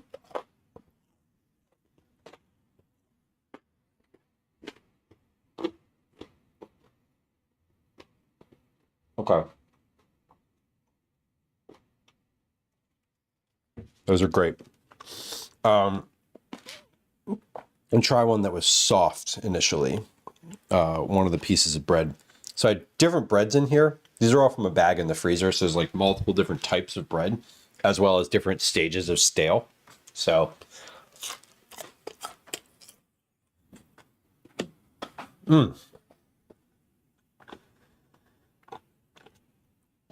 See, that one could use another minute. So look at that one. All right, one more minute.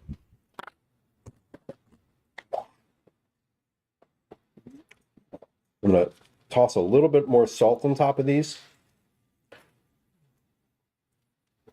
I was reluctant, not reluctant. I did not season these with a ton of salt at the beginning. I kind of regret that I didn't put more salt in here. But we're gonna give these literally one more minute in the oven, and I think that will be all they need. But they're looking good. They're pretty solid, and I think that the ones that were more stale can stand another minute, and the ones that were fresher need another minute. As a calculation We're gonna do nothing. We're gonna do nothing but wait for 1 minute here. Well, oh God. It's so crunchy.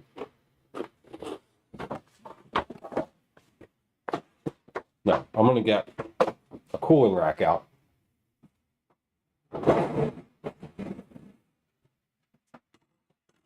I can put those on there when they're on. Other cooling rack out. All right, there we go. So, 25 seconds. Are we ready? I'm not doing another thing until that minute is up. Then we're gonna turn our attention to these bars. Completely turn our attention to these bars. 3, 2, 1, 0. Okay, that's enough. Finished. Croutons are finished. Toasts are finished.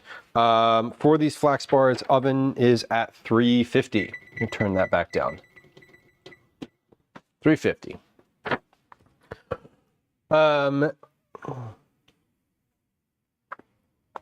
Okay. I have my ingredients out. Let me read the note that my friend Megan left me here. So I texted, basically I have this recipe. I've been working on this recipe. I phoned a friend, literally.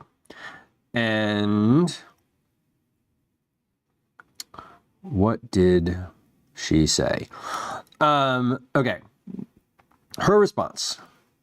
First thought is that for a lot of bars like this, you'd combine the brown sugar, honey, and butter and bring just to a simmer before pouring over the dry ingredients. So we're going to do that. In this recipe, I've only melted them together. I didn't heat the one that I wrote. So my initial recipe.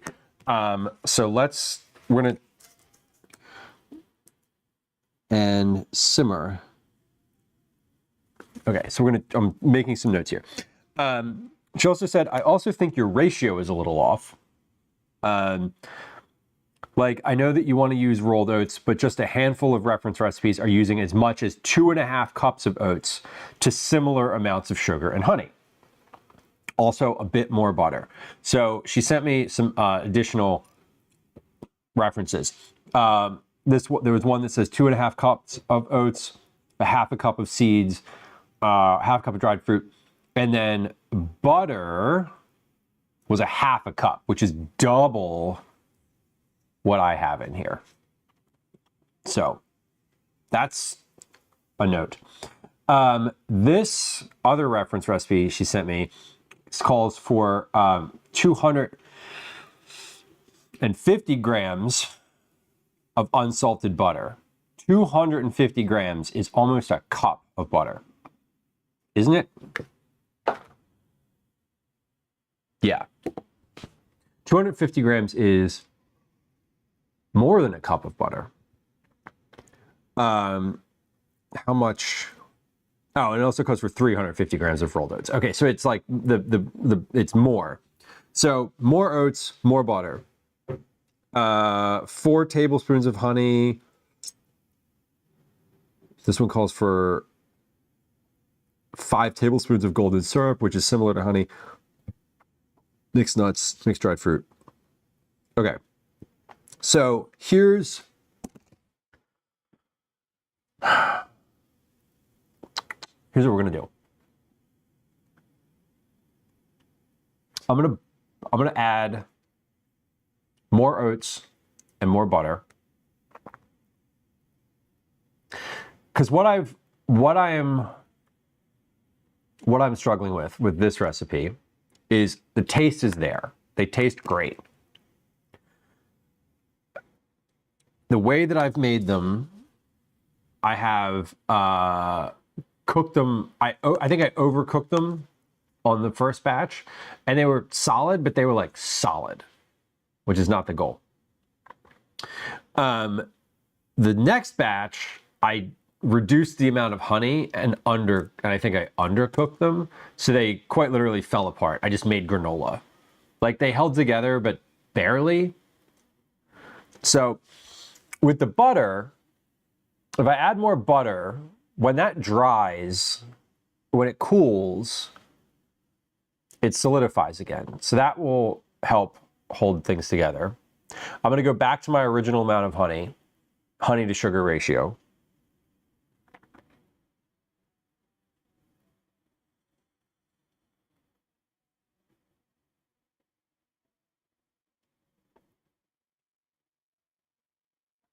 And I'm going to use more oats.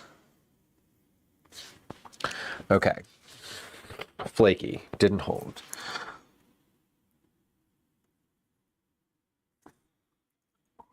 Okay, so V3, we're going to do 2 cups of oats. We're going to do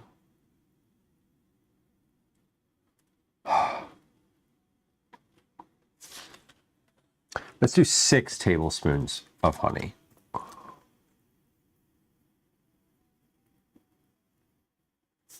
Not honey, 6 tablespoons of butter.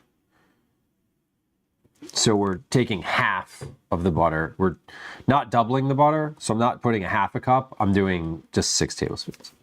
Mix. Happy Thursday, welcome in. And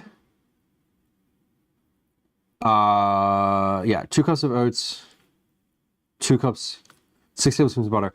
And then we're going to cook together butter,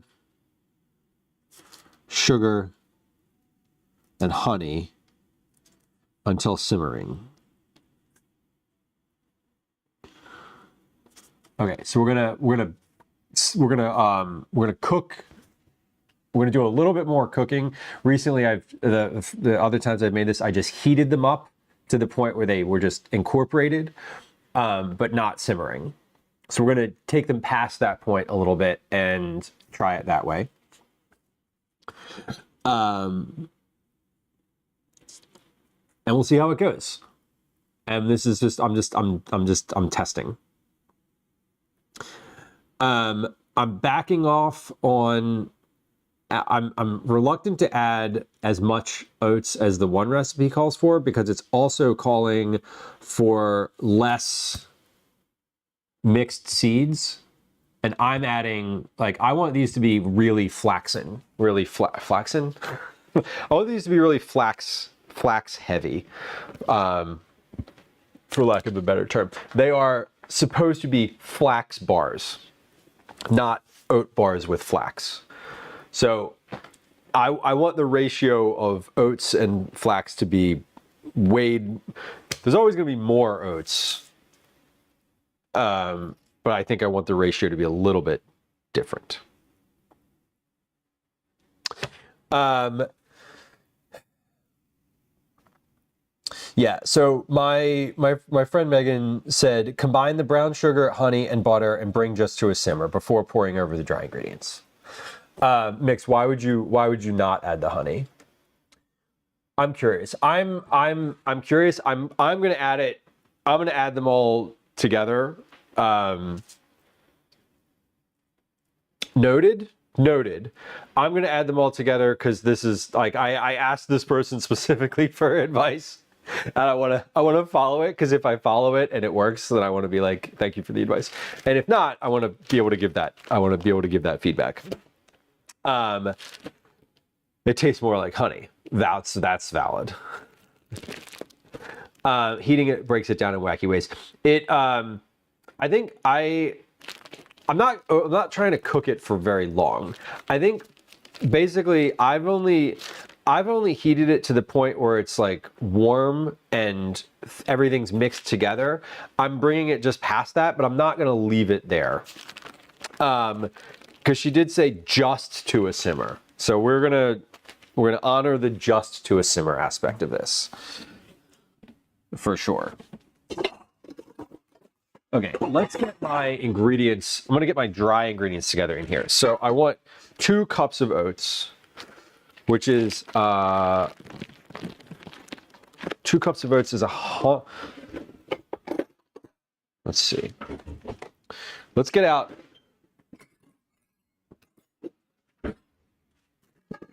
a cup measure and the scale. Where did I put the scale? The scale's back here.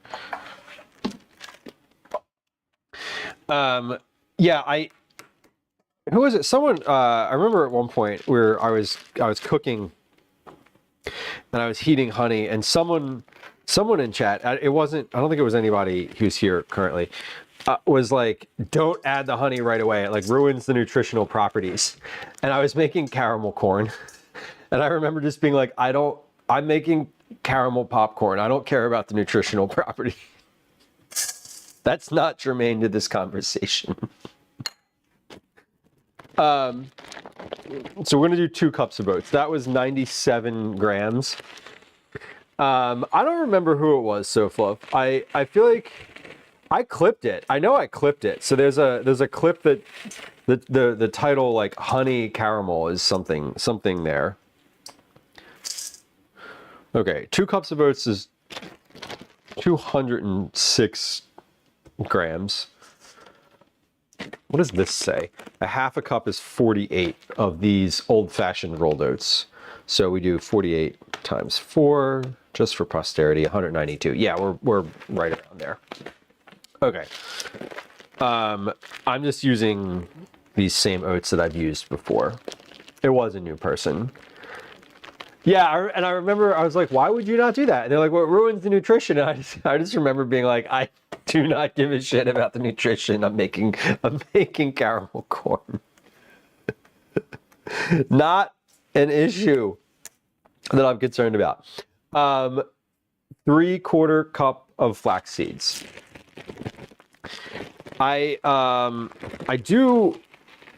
is interesting. I know there's a lot of folks that use honey much more frequently than I do in just as a sugar substitute for things.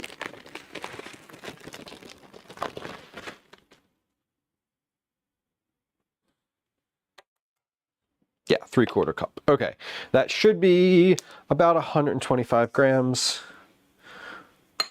Okay, well, it wasn't. It was 141.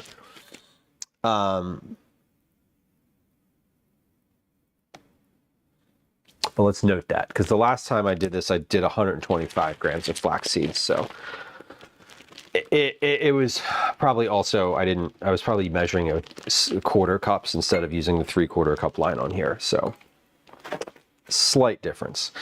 Flax seeds, honey, sugar, butter is going to go in the other thing. I'll put the vanilla in there too. Half a cup of dry blueberries. So we'll do all of the liquids in a little pot, and then that will be measured, or I'll heat up also.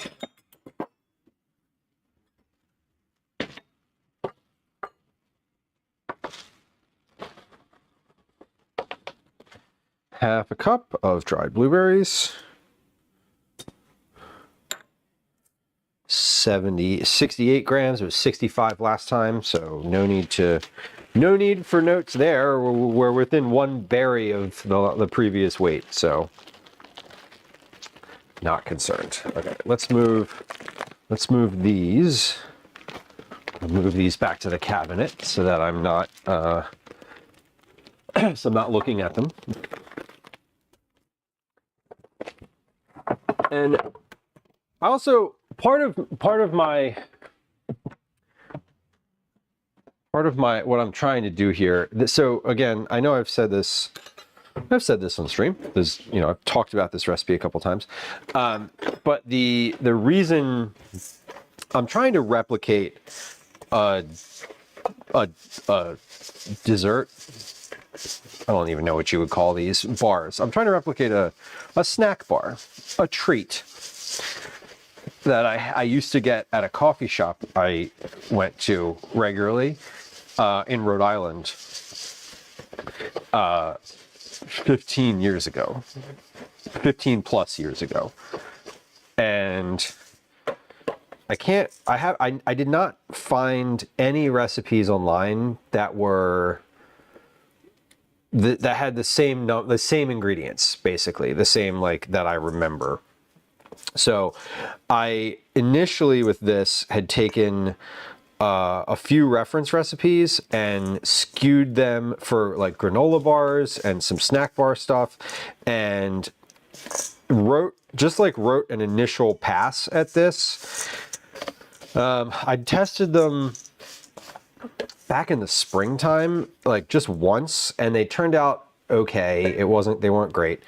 And then I didn't lose interest, but I lost the plot. So I stopped. I didn't test them again. And recently I've come back to them.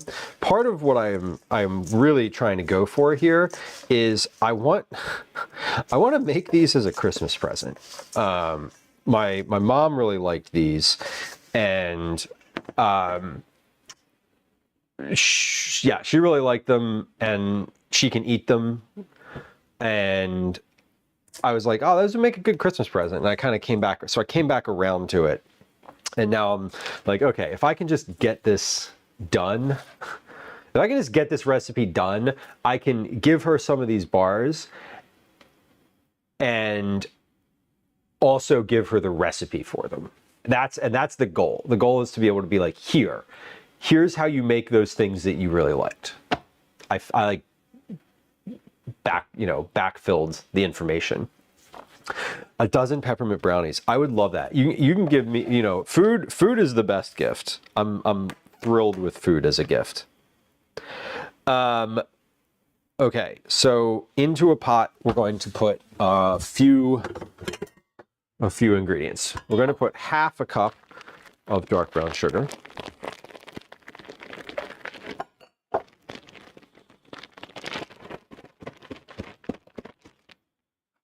Does it say the measurement? 2 teaspoons. No.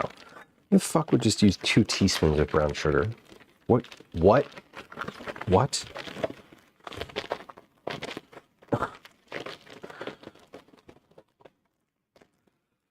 Okay. No, I am going to weigh this because I did not write down a weight last time. So a half a cup of dark brown sugar, 101 grams. Well, might as well just call it 100.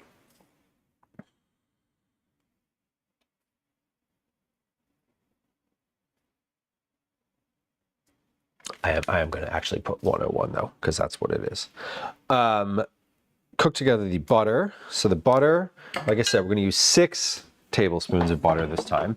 So I'm not quite doubling my butter. I'm taking like a marginal step. I'm taking a half measure. Because I'm if they still don't work, I will add more. I will change again. Cute jars of hot chocolate mix. That would be a lovely treat. Oh, nice. Yeah, and then you can use the jars afterward. That was smart. That was smart, because otherwise you're like, here's this thing you need to wash later. Quarter cup of honey. So 84 grams of honey is what I put in. So I'm going to put 84 grams of honey in this time.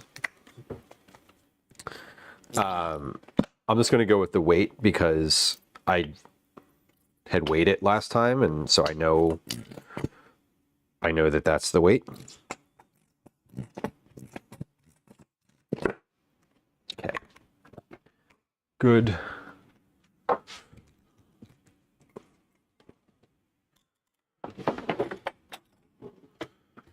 Now, this is always tricky. So we're going to do, I'm pouring it on a spoon so I can just lift the spoon up when it hits the weight and I don't overshoot. 67, 69, 74, 5, 6, 7, 8, just a little bit more than that.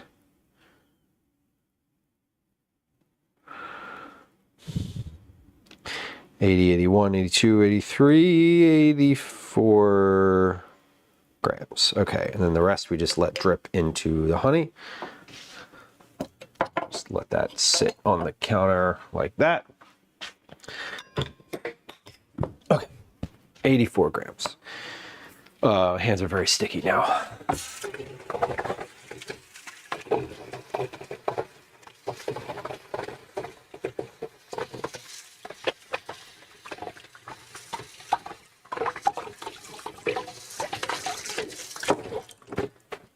Alrighty. And the vanilla. Oh, salt. I forgot to add the salt to this. Quarter teaspoon of salt. We're gonna mix that in. I'm gonna mix that in with the sugars here, so that it can that will melt as well. And then teaspoon the vanilla. 2 teaspoons of vanilla.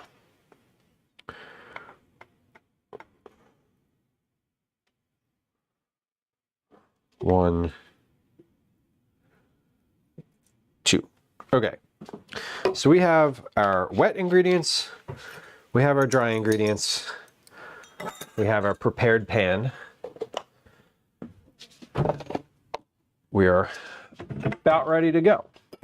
Before we start on the simmering, I'm going to clear my counter up a little bit because it is, again, has a lot of stuff on it and is getting overwhelming. Brown sugar I can put away. Now I can really put that away. Okay, finished with all of having my ingredients out. Everything else can go in here. I was thinking these might be really good with chocolate in them too, but I don't know. I'm not doing that now. We're not adding chocolate to this just yet. Okay. I'm putting stuff away so that I don't have all this clutter out. When I have too much clutter and there's like stuff like in the way, it's like, it feels overwhelming. It feels overwhelming to me to have all this stuff like out on the counter and just like visually present. I don't know if that feels familiar for anyone else, but I need to like just tidy up. I have a very strong need to tidy, not just in the kitchen, just like in general in life. Catastrophe, welcome in. Welcome. Okay. We have our dries. We have our wets ready to go.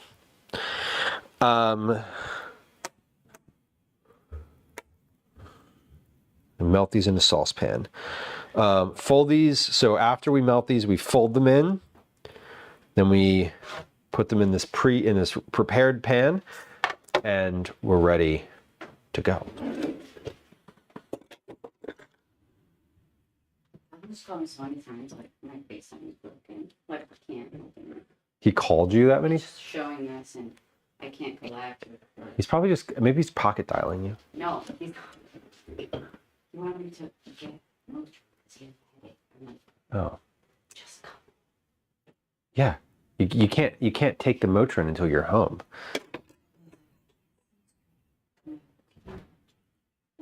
Well, he's here. Yeah, he's here. Okay. Poor kid. Calvin has a headache. Come up here, Cal.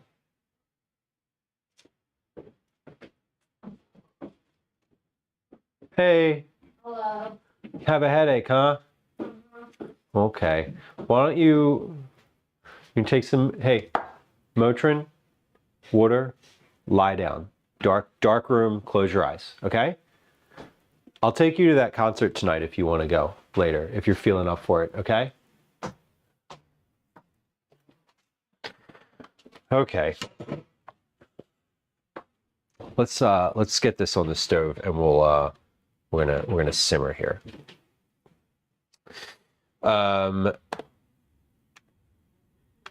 Okay.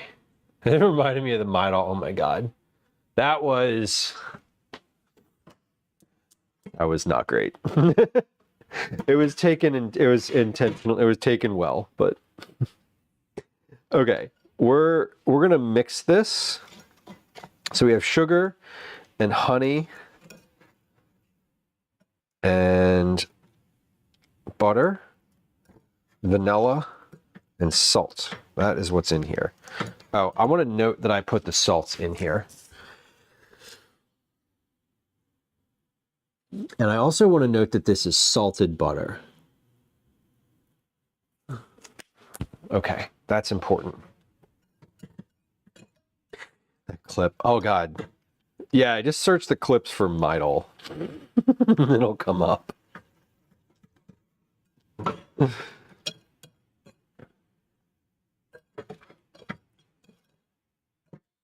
I wonder why he has a headache. There's a reason behind that. Something is amiss. All right.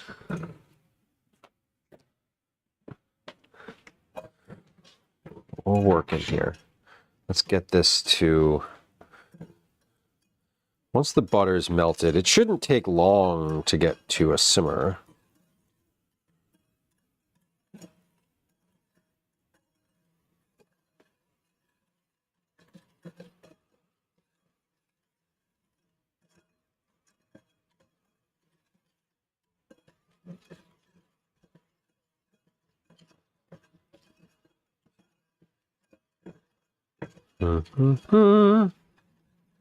Midol is awesome for headaches. I have to imagine it is. I mean, like, period headaches are, as I understand, having never had one, are exceedingly powerful.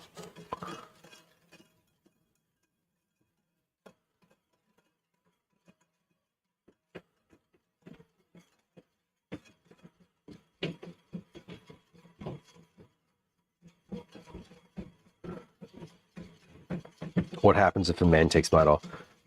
He gains empathy.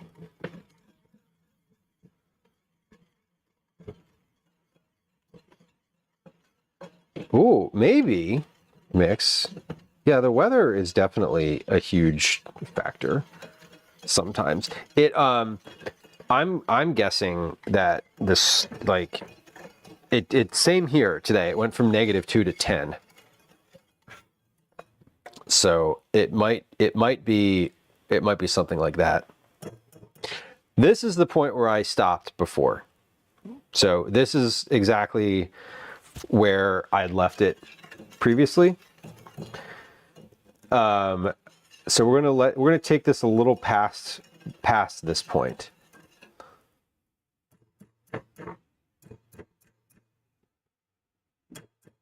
Zach, welcome. Hello, Catastrophe. This is for the flax bars. There's a blue chip of something in that pot. That blue is the light from the camera reflecting off of the liquid.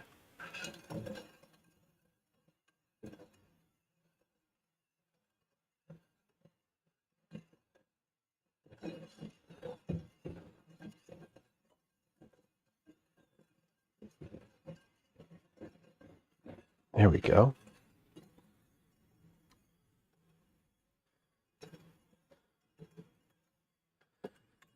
No, that is a blue. The camera is on light.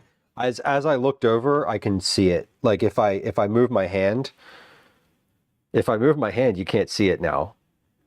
Oh my God, I'm an idiot. If I move my hand in front of the camera, you can't see anything. But if I move my hand in front of the camera, I can't see it in the pan. Oh, look, it's gone. Object impermanence and all that. Okay, so we're just about to simmer here. We're starting on the side. Don't worry, I know what I'm doing. Oh my I have God. no freaking idea what I'm doing. Yeah. It's important that I think things through before I say them. Not that I do, but I try. All right. So this is this is essentially like I'm making caramel instead of just sugar, which honestly would work really well. Okay, there we go. Okay, that is good. We're done pulling that off the heat. That is, it just hit that like simmery looking point. So coming back over here, we're gonna fold this into my dry ingredients. Just putting a towel down so I can get a firmer footing.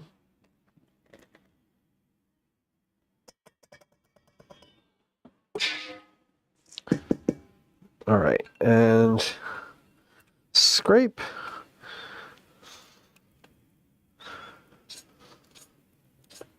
The neat thing, so here's the neat thing about streaming in general, and like cooking on stream specifically, is I can go back, I could send the VOD to my friend and be like, when you say simmering, is this what you mean? Here's a visual of it, which I love. Often when I'm doing like recipe stuff, I watch back like the full version of me making something to make sure I have the best understanding of like the timing. All right, this is smelling great. Would like a poppy also help? Would a poppy help? You should drink Or would water be better? water. You should drink that and then a poppy. If you want something that's nice and flavored, or that has flavor, drink No, I didn't know the weather. drink water and then have whatever you want. How about this? Hey, I want you to lie down. I don't want you to look at your iPad or anything with your eyes for a while. Right? Did you just take some Motrin? Here, put this on your head. Where do you have a headache? Like, where is it located physically on your head? I don't know, inside. Inside. Yeah, here It's here. or here? Here. Okay. I know. I'm giving him an ice pack and a drink. Chill. Okay. I just told him to lie down in the dark room with his eyes closed. Okay, we have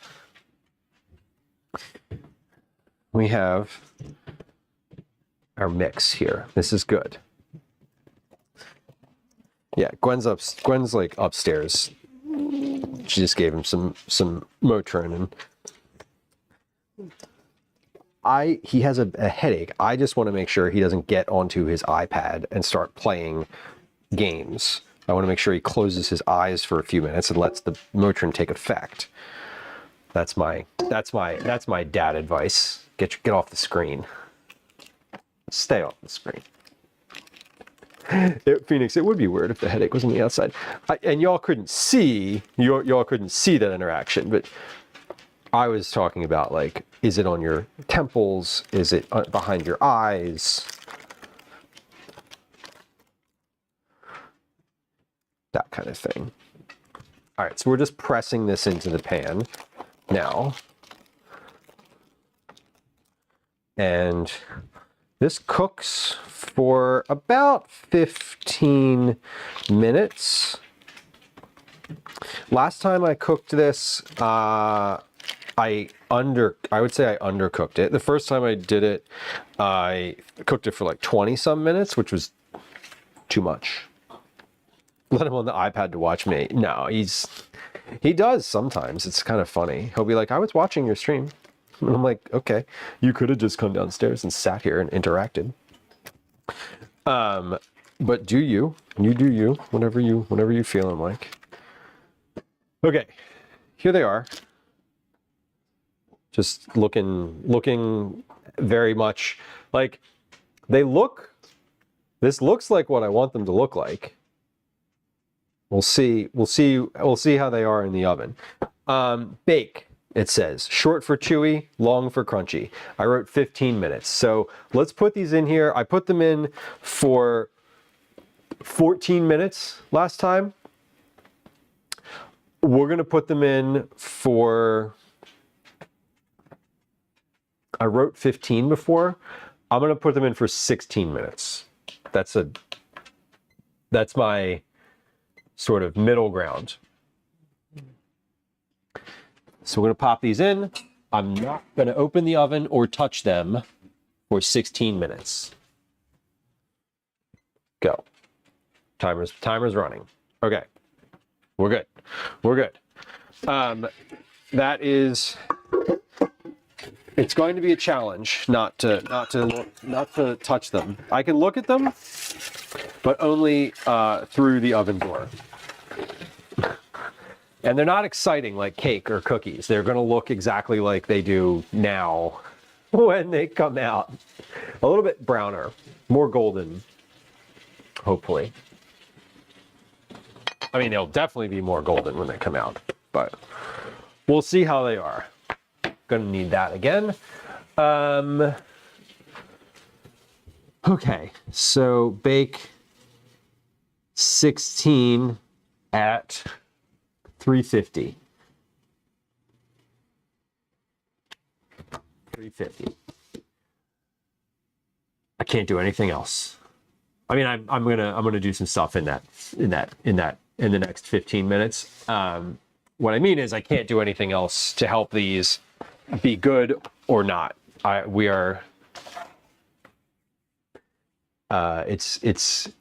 in the hands of fate now. I've done all I can do. Speaking of hands, I'm gonna wash mine. And then we're gonna package these croutons because they're cool enough now. And then I'll package up these toasts. Get these toasts done. And by that time, these bars should be finished. They're gonna need to cool for a little bit when we're done, when they're done. Because when they come out of the oven, they're hot and like they're always a little looser. They're bars. They need to like come down to room temperature. I'm gonna probably not have the patience to do that. I'm just admitting that now. I don't think I'm gonna have the patience to wait till they come down to room temperature. I might. We'll see. Okay, let's package those croutons. Yeah, these. Oh, these are good. These are good to go. Mike, thank you for the sub. I appreciate you. Thank you for your support. A tier 1 resub. That is just a regular sub. We love, and when I say regular, I don't mean to diminish the sub. What I mean to say is when someone goes down on the profile or on Twitch, on the phone or on the page and hits the subscribe button, that is always very special.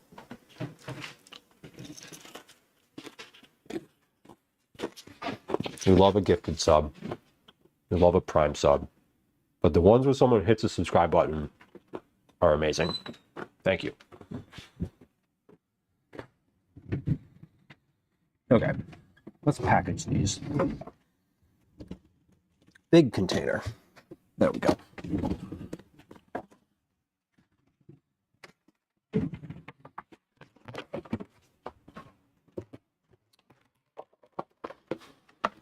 These are homemade croutons.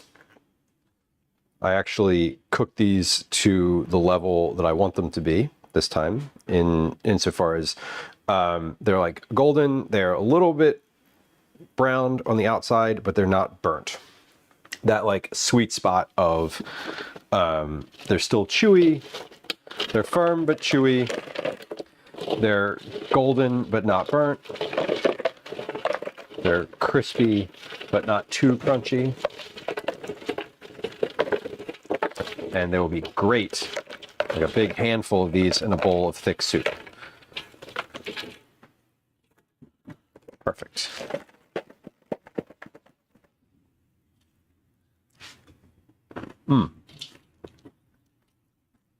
Those little greasy bits from the tray are delicious. All right.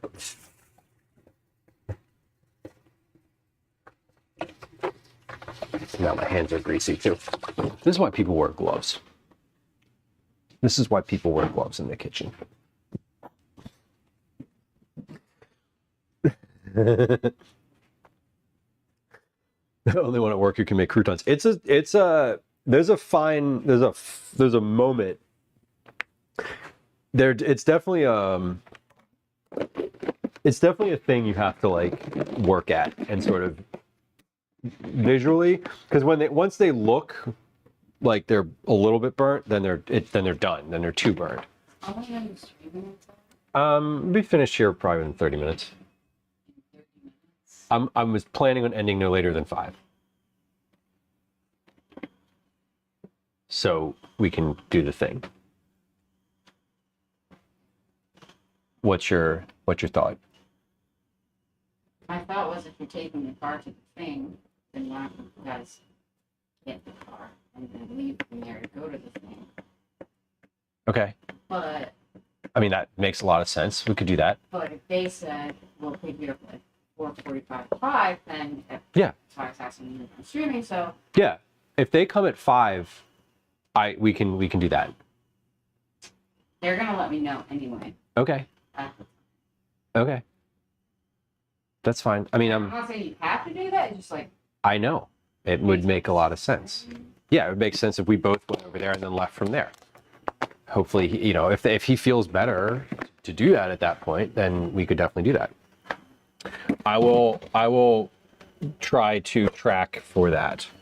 I have something in the oven that has 10 more minutes, and then that needs to come out and cool for a few minutes. And so 14, 24, 34, 44. Yeah, I mean, 4:45 would be a stretch, but 5 would be ideal if that's like a thing.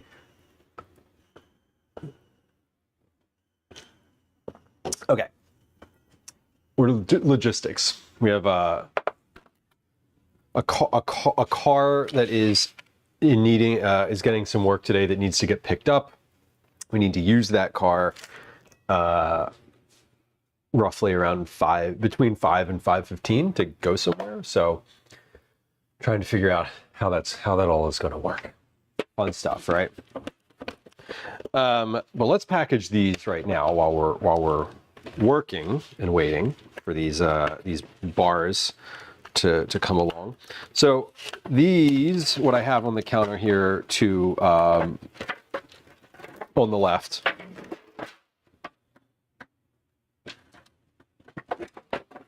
Yeah, left. My right, your left. Are chicken pot pie toasts. It's a recipe that I wrote, that I made again today. I messed it up just a little bit, but it's fine. They're perfectly acceptable. I'm actually gonna try one just to make sure. But they are a take on chicken pot pie filling. So these are fully at room temperature now. I took these out of the oven probably, I don't know, 2 hours ago, maybe 4, 3, 2. Yeah, I think 2 hours ago, maybe a little less than that. I'm not really sure. But we're making these for a school event tomorrow.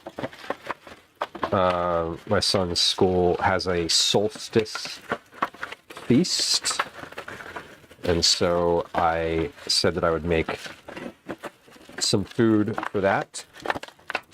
They asked for volunteers to make all sorts of stuff, and he was like, make pie. And I was like, everybody will be making pie. Everybody will be making cookies and sweets and snacks.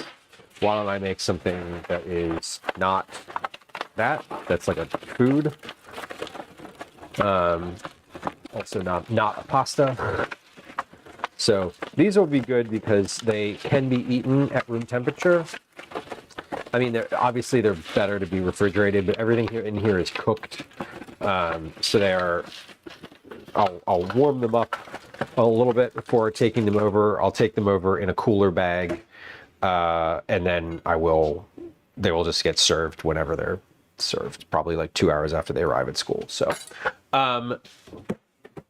glove. Let's just start here. Yeah. Oh yeah. These are good. These are at the right temperature. Bottom is soft. Okay. So I think I'm just going to cut these into strips like this. Yeah. Perfect. Okay. So what I did with these, I did something a little different than the normal. Normally I would take these in their complete whole toast situation. Like I would take this and just cut it on a diagonal so that it was like that, so that you have these like 2 big pieces of toast, and that would be dinner. For this event, I'm cutting them like this into little like rectangles, right? And you can see in the inside of these, they are chicken, peas, carrots. There's a layer of cheese between the bread and the filling, and then there's a layer of cheese on top. They have, like I said, chicken, carrots, peas. There is 2 gravy packets worth of gravy inside of here that got stirred in. So we're just going to line these up nicely in a chafing dish here, and they will be ready. I'm using a serrated knife to just cut like a clean line across here. And these will be good. Like the kids can just like pick one of these up and put it on their plate, and they don't have to commit to like a huge piece of toast. That was the goal.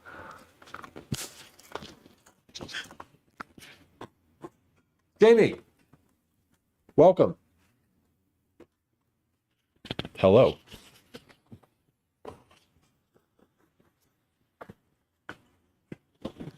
Okay. I'm also just like, I'm cutting the butts off of here, the little like ends. And I'm using a serrated knife, and I'm slicing really gently so that they don't fall or get like ripped apart on me. That's the goal.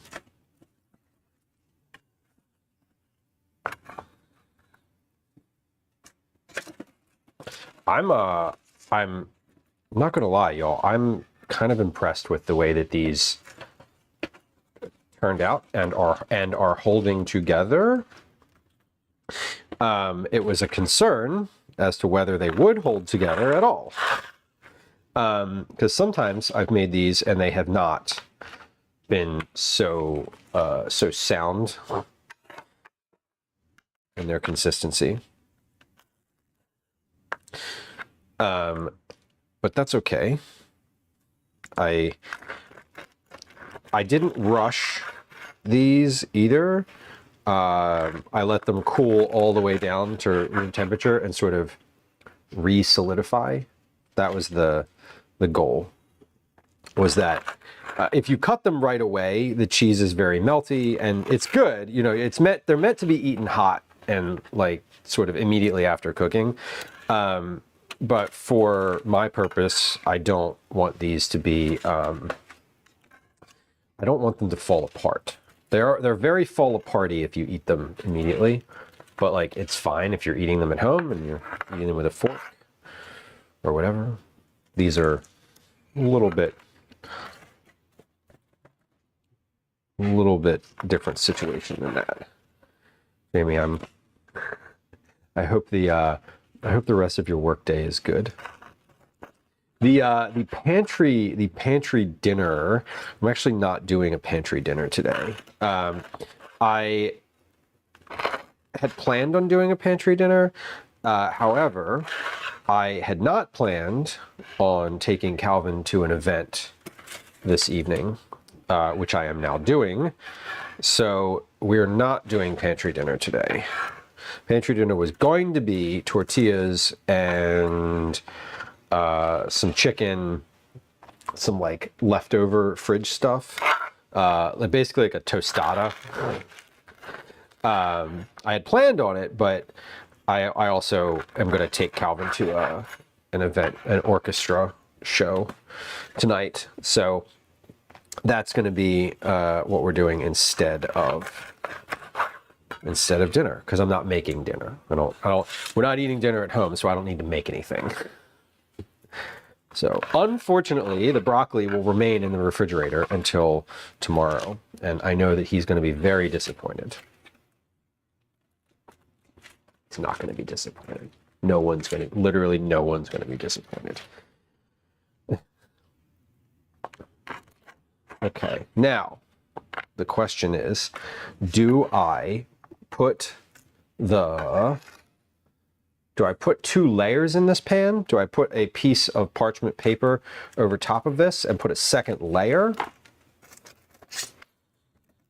I don't think so. I think I do 2 pans, because I made 2 pans. But here's basically a pan of these toasts, which, y'all, I'm proud of these. Like,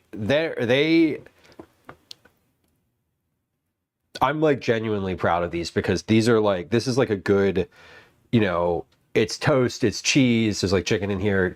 I think that kids will eat these, and they worked. The thing that I thought they were gonna, you know, the cooling it down, the slicing it that, you know, in that direction, like all of that worked the way that I wanted it and hoped that it would, which doesn't always happen. So I'm proud of the way they turned out. My timer just went off. So speaking of the way things turned out, pride aside, we're going to check on our flax bars here in the oven.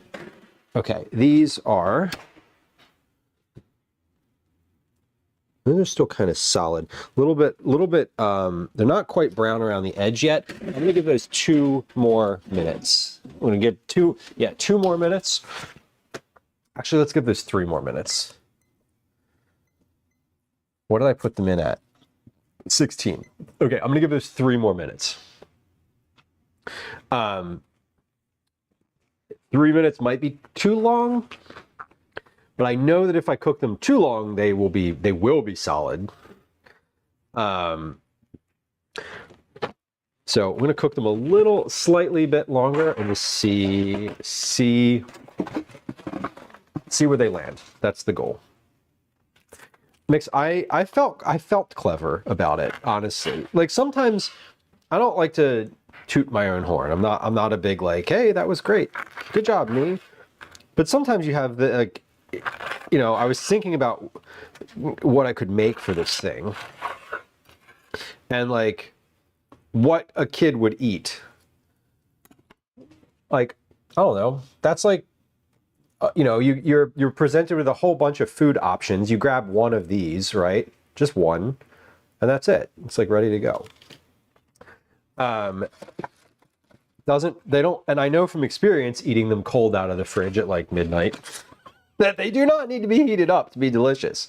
The oil on the bread is tasty, sort of, no matter what phase of the no matter what temperature they're at. So they'll be good. They'll be good, kind of regardless. I was a little worried about them not being hot, but my fear of that is over. Also, it's out of my control, so I can't dwell on it, which is important. Okay, almost finished cutting. Did I hit start on that timer? I did. Okay. I need to note.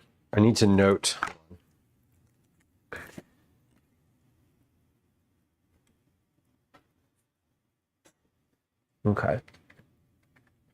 Need to note that I added that time on there. All right. So we're coming in there. I'm going to pull those. I am going to take those out when this is done, when the timer pops off, sort of regardless of what I look at them and think, because I think they'll be done sufficiently enough. There we go. And then last cut. Great. So we got a tray and 2/3 of these.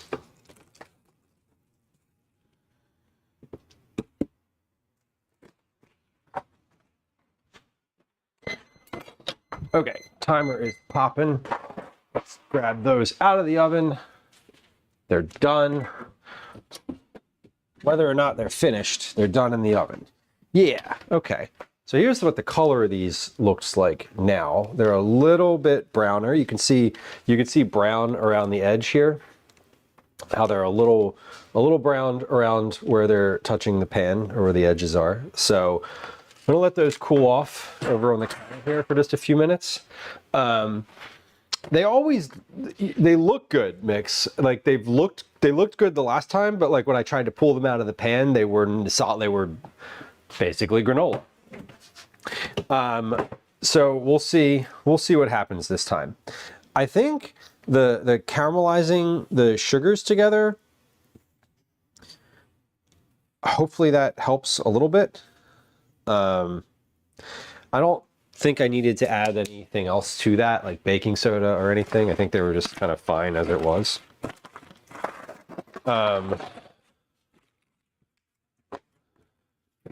Yeah, I did Nature Valley myself. Just fucking like a raccoon, just eating oats everywhere.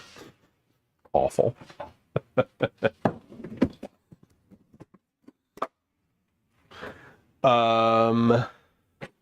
Okay, oven is off. Oven light. Importantly, oven light is also off. All right, let's cover these. Get these like ready to go. Do I need?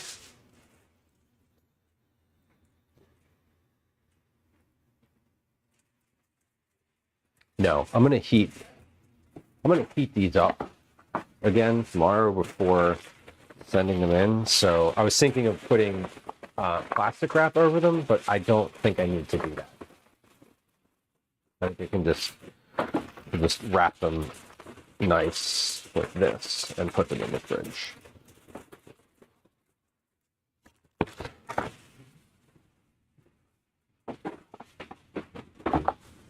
All right. And I can actually report back on whether or not the kids ate or liked these at all, because I'm going to help set up and serve and clean up tomorrow. So it should be I'll be very curious to look and see, like, are they eating them? Are they eating them? Did they like them? Please tell me you like them. If they don't, they don't. I don't really. Not that I don't care, but if they don't like them, I'll be like, oh, you guys don't know what's good.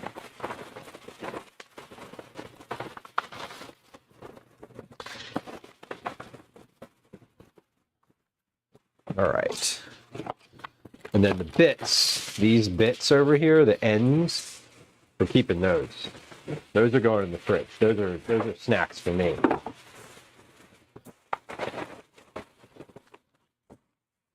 Those I get to enjoy. Those are they're like the burnt ends in the barbecue world. That's what these are. 6, 7 bars. Caretaker, no, I couldn't. I totally could. It is, God, it's so incredible. The kids are just like, it's incredible how, like, culturally pervasive things are so quickly. Yogurt icing, yeah. Love a yogurt icing. I know what you mean too. That sort of harder yogurt icing. It's good. It is good. That's still too hot to touch. Okay, these are firmer to the touch than they were before. When I say before, I mean the last time I made them, not like when I first pulled them out of the oven. Not that. Okay, so let's find space in the refrigerator for these. These need to sit flat, and I don't think I can stack them. So I need two spots. Okay, one. This one's heavier. This one's heavier. No, actually, I could stack these. There's no weight to these at all. Ooh, Jamie, Philadelphia cream cheese frosting. That sounds dangerous to have on hand, like a jar of that, and then you just like dip into it. Don't actually use it for frosting. When I make cinnamon rolls, invariably I end up having a bunch of extra frosting, and I end up just having it in like a little container in the refrigerator, and I definitely dip stuff into it. I definitely it's just like, I'll put a little bit of it in one of these like pinch pot cups and dip like apples into it or anything or my finger. Dan, welcome. What is extra frosting? It's what in the context of what I was saying, and I know you're making a joke. The only time there's extra frosting is if I can't reasonably put any more frosting on there without it being obnoxious. Yeah, a spoon. I like adult Dunkaroos. Mmm. God, these are good. Even the ends of these that are like a little bit more burnt are very good. Well, that was satisfying. So, these were a loaf of like soft Italian bread. I toasted it with a generous amount of olive oil on the pan, on a pan with parchment paper. Then I added the peas and carrots and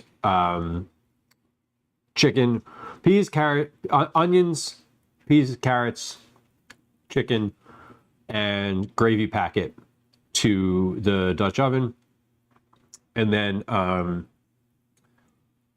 mix that up. I put a layer of Parmesan cheese on the toast first to sort of help stick the bottom together, a layer of the filling on top of that, and then a layer of cheddar cheese on the top. So the cross section of those is very satisfying as well. There's your like visual. And the only thing I don't like about this is these are canned peas, so they are the worst color. Jamie, I'm very familiar with that. I'm sorry. I'm still going to eat this, but I am sorry that you're in distress.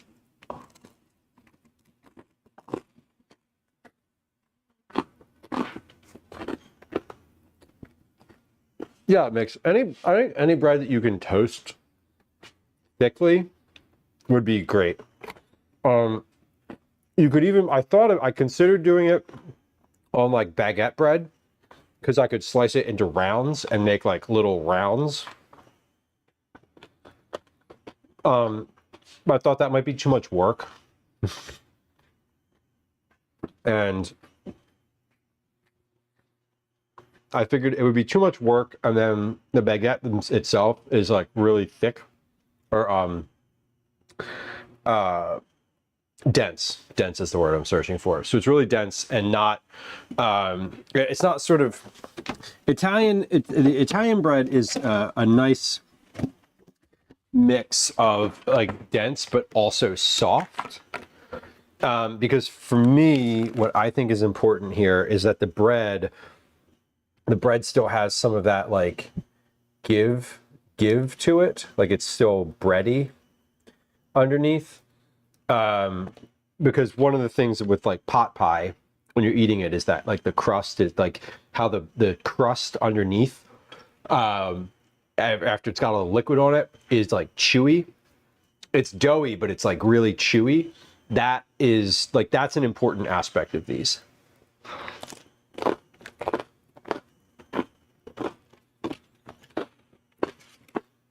Tatsu, welcome. Howdy.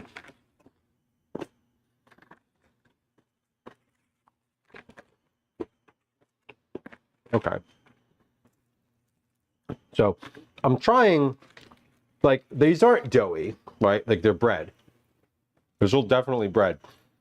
But I was trying as close as possible to get some of the textures of pot pie too. So Italian bread is nice. Like a big round loaf of French bread is also really nice. Anything that gets very hard when it's toasted is not ideal, is what I would say. Okay. Well, that was satisfying. I didn't do all the things that I wanted to do today, but I also assumed that I would be streaming for another 2.5 hours. So I'm not, because I am going to take Calvin to a concert that I wasn't expecting to take him to, which is fine. I'm going to enjoy it. Get to see I got to see him do his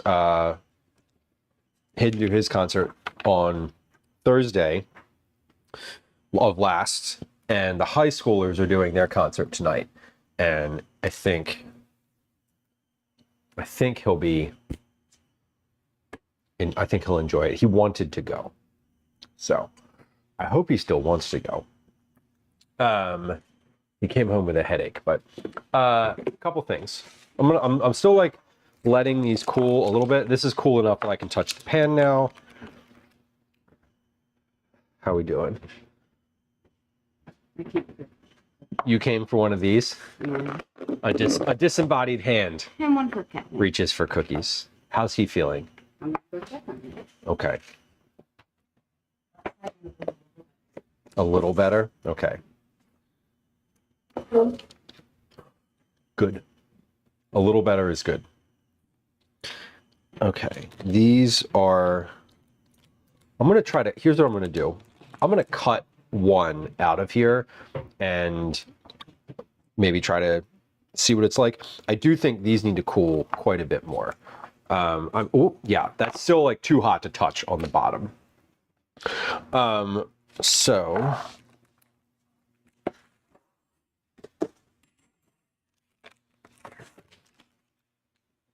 plop that right out of the pan there.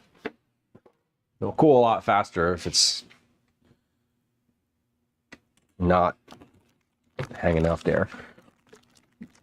So these are good. When I pulled it out of the pan, it didn't fall apart. It bent a little bit in the middle, but not a ton. The edges of this look. The edges. How do I fucking hold this so you can see it? The edges of that look a little brown and nice. I'm happy with the color. The thickness is good. As I recall from having had these like a long time ago, the actual thickness of them was not very much. They're firm, but not they're not like huge. So we did changes in these: 2 cups of oats instead of 1.5, 6 tablespoons of butter instead of 4. I simmered together the butter, salt, sugar, and honey and then I baked them for longer, a total of 19 minutes, as opposed to 14, which is what I baked them in the previous batch. I'm gonna cut some of the. I'm gonna cut these, but I know that these are not fully dry. Like they need to cool down in temperature. These are essentially a granola bar. So I should have done these first. That's what I should have done today. I should have done these before other things, but that's okay. I didn't, and we're all good. Joe, hello. Okay, but I am going to take a serrated knife and cut these and cut a piece off of this just to see, because if it's even a little bit firmer now, if it's as firm now as the last batch that I made, that means that it'll firm up a lot once it's cool. Because those were not very firm when they were cool. So, let's see. Yeah, this is still pretty crumbly. I got some pieces holding together here.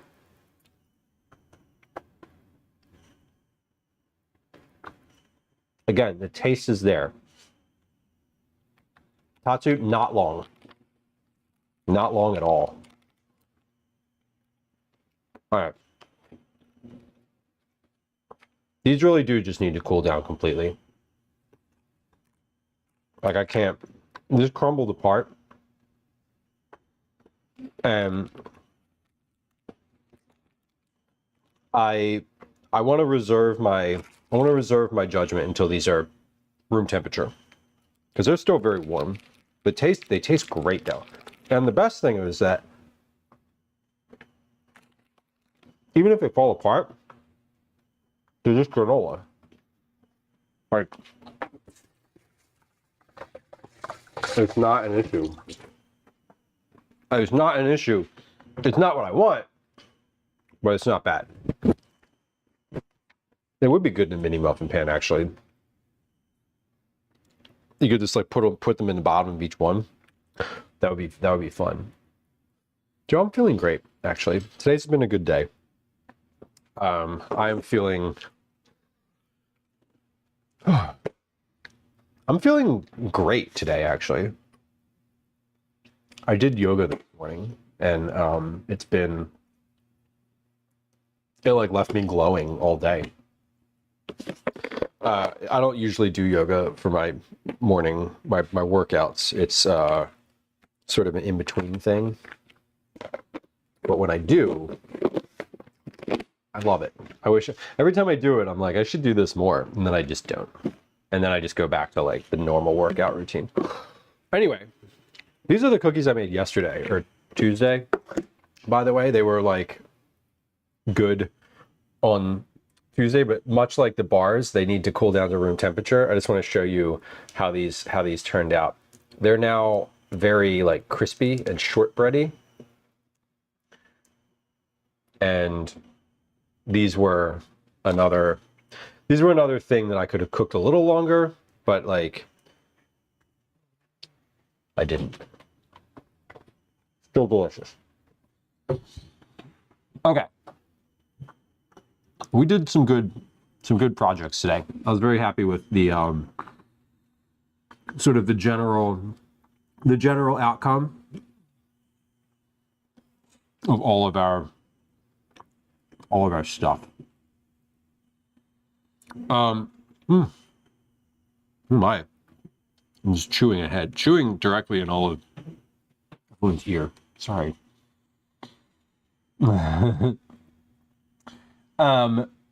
The next, so we're gonna wrap up today so that I can get to our event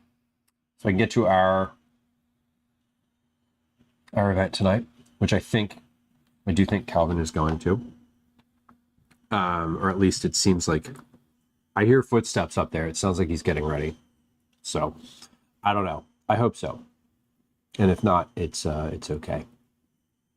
Anyway, let's see. Where should we go today? I have a couple ideas. We're going to stick with food and drink today. There's a lot of people. It's always interesting because the holidays are, especially Christmas, there are so many people streaming in the food and drink category, and they're all making cookies. It's like way more people than are usually in the category. But it's everybody's just like making cookies because that's the vibe of the season. Anyway, let's see. Who is here? Is there anybody we have not rated before? I'm looking to see if there's anybody who's like new to me who I've been lurking on.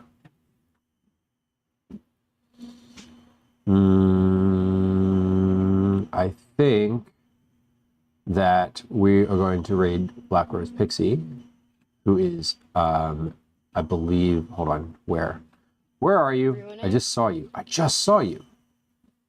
Where did you go? Oh, right, there it is. Okay, we're going to raid Black Rose Pixie. Black Rose Pixie is a friend of the stream, is a food and drink streamer, is a member of the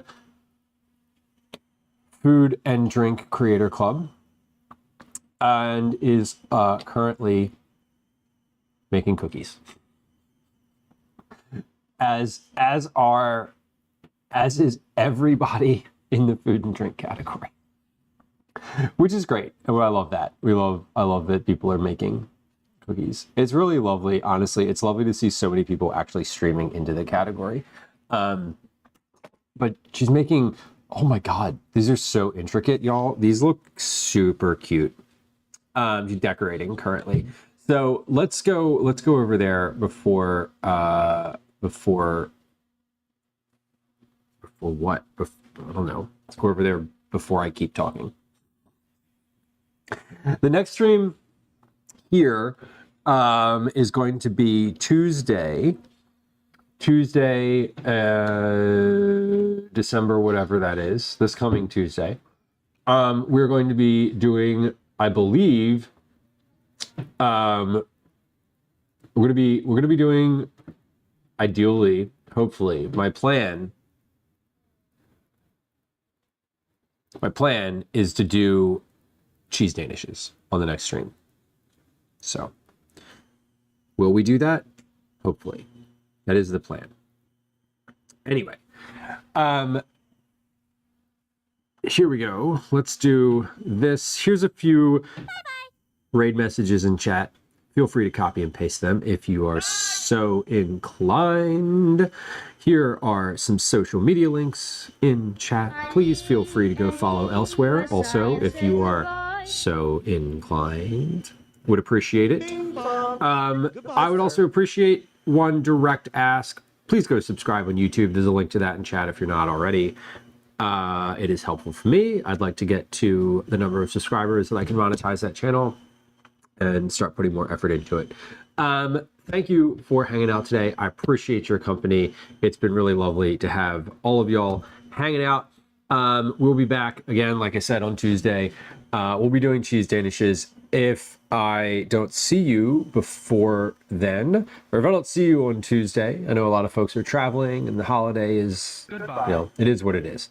Anyway, I hope that you all have a lovely holiday. If I don't see you before the next stream, and if I don't see you on the next stream, I will probably see you in chat. You might not see me, but I might see you. Okay.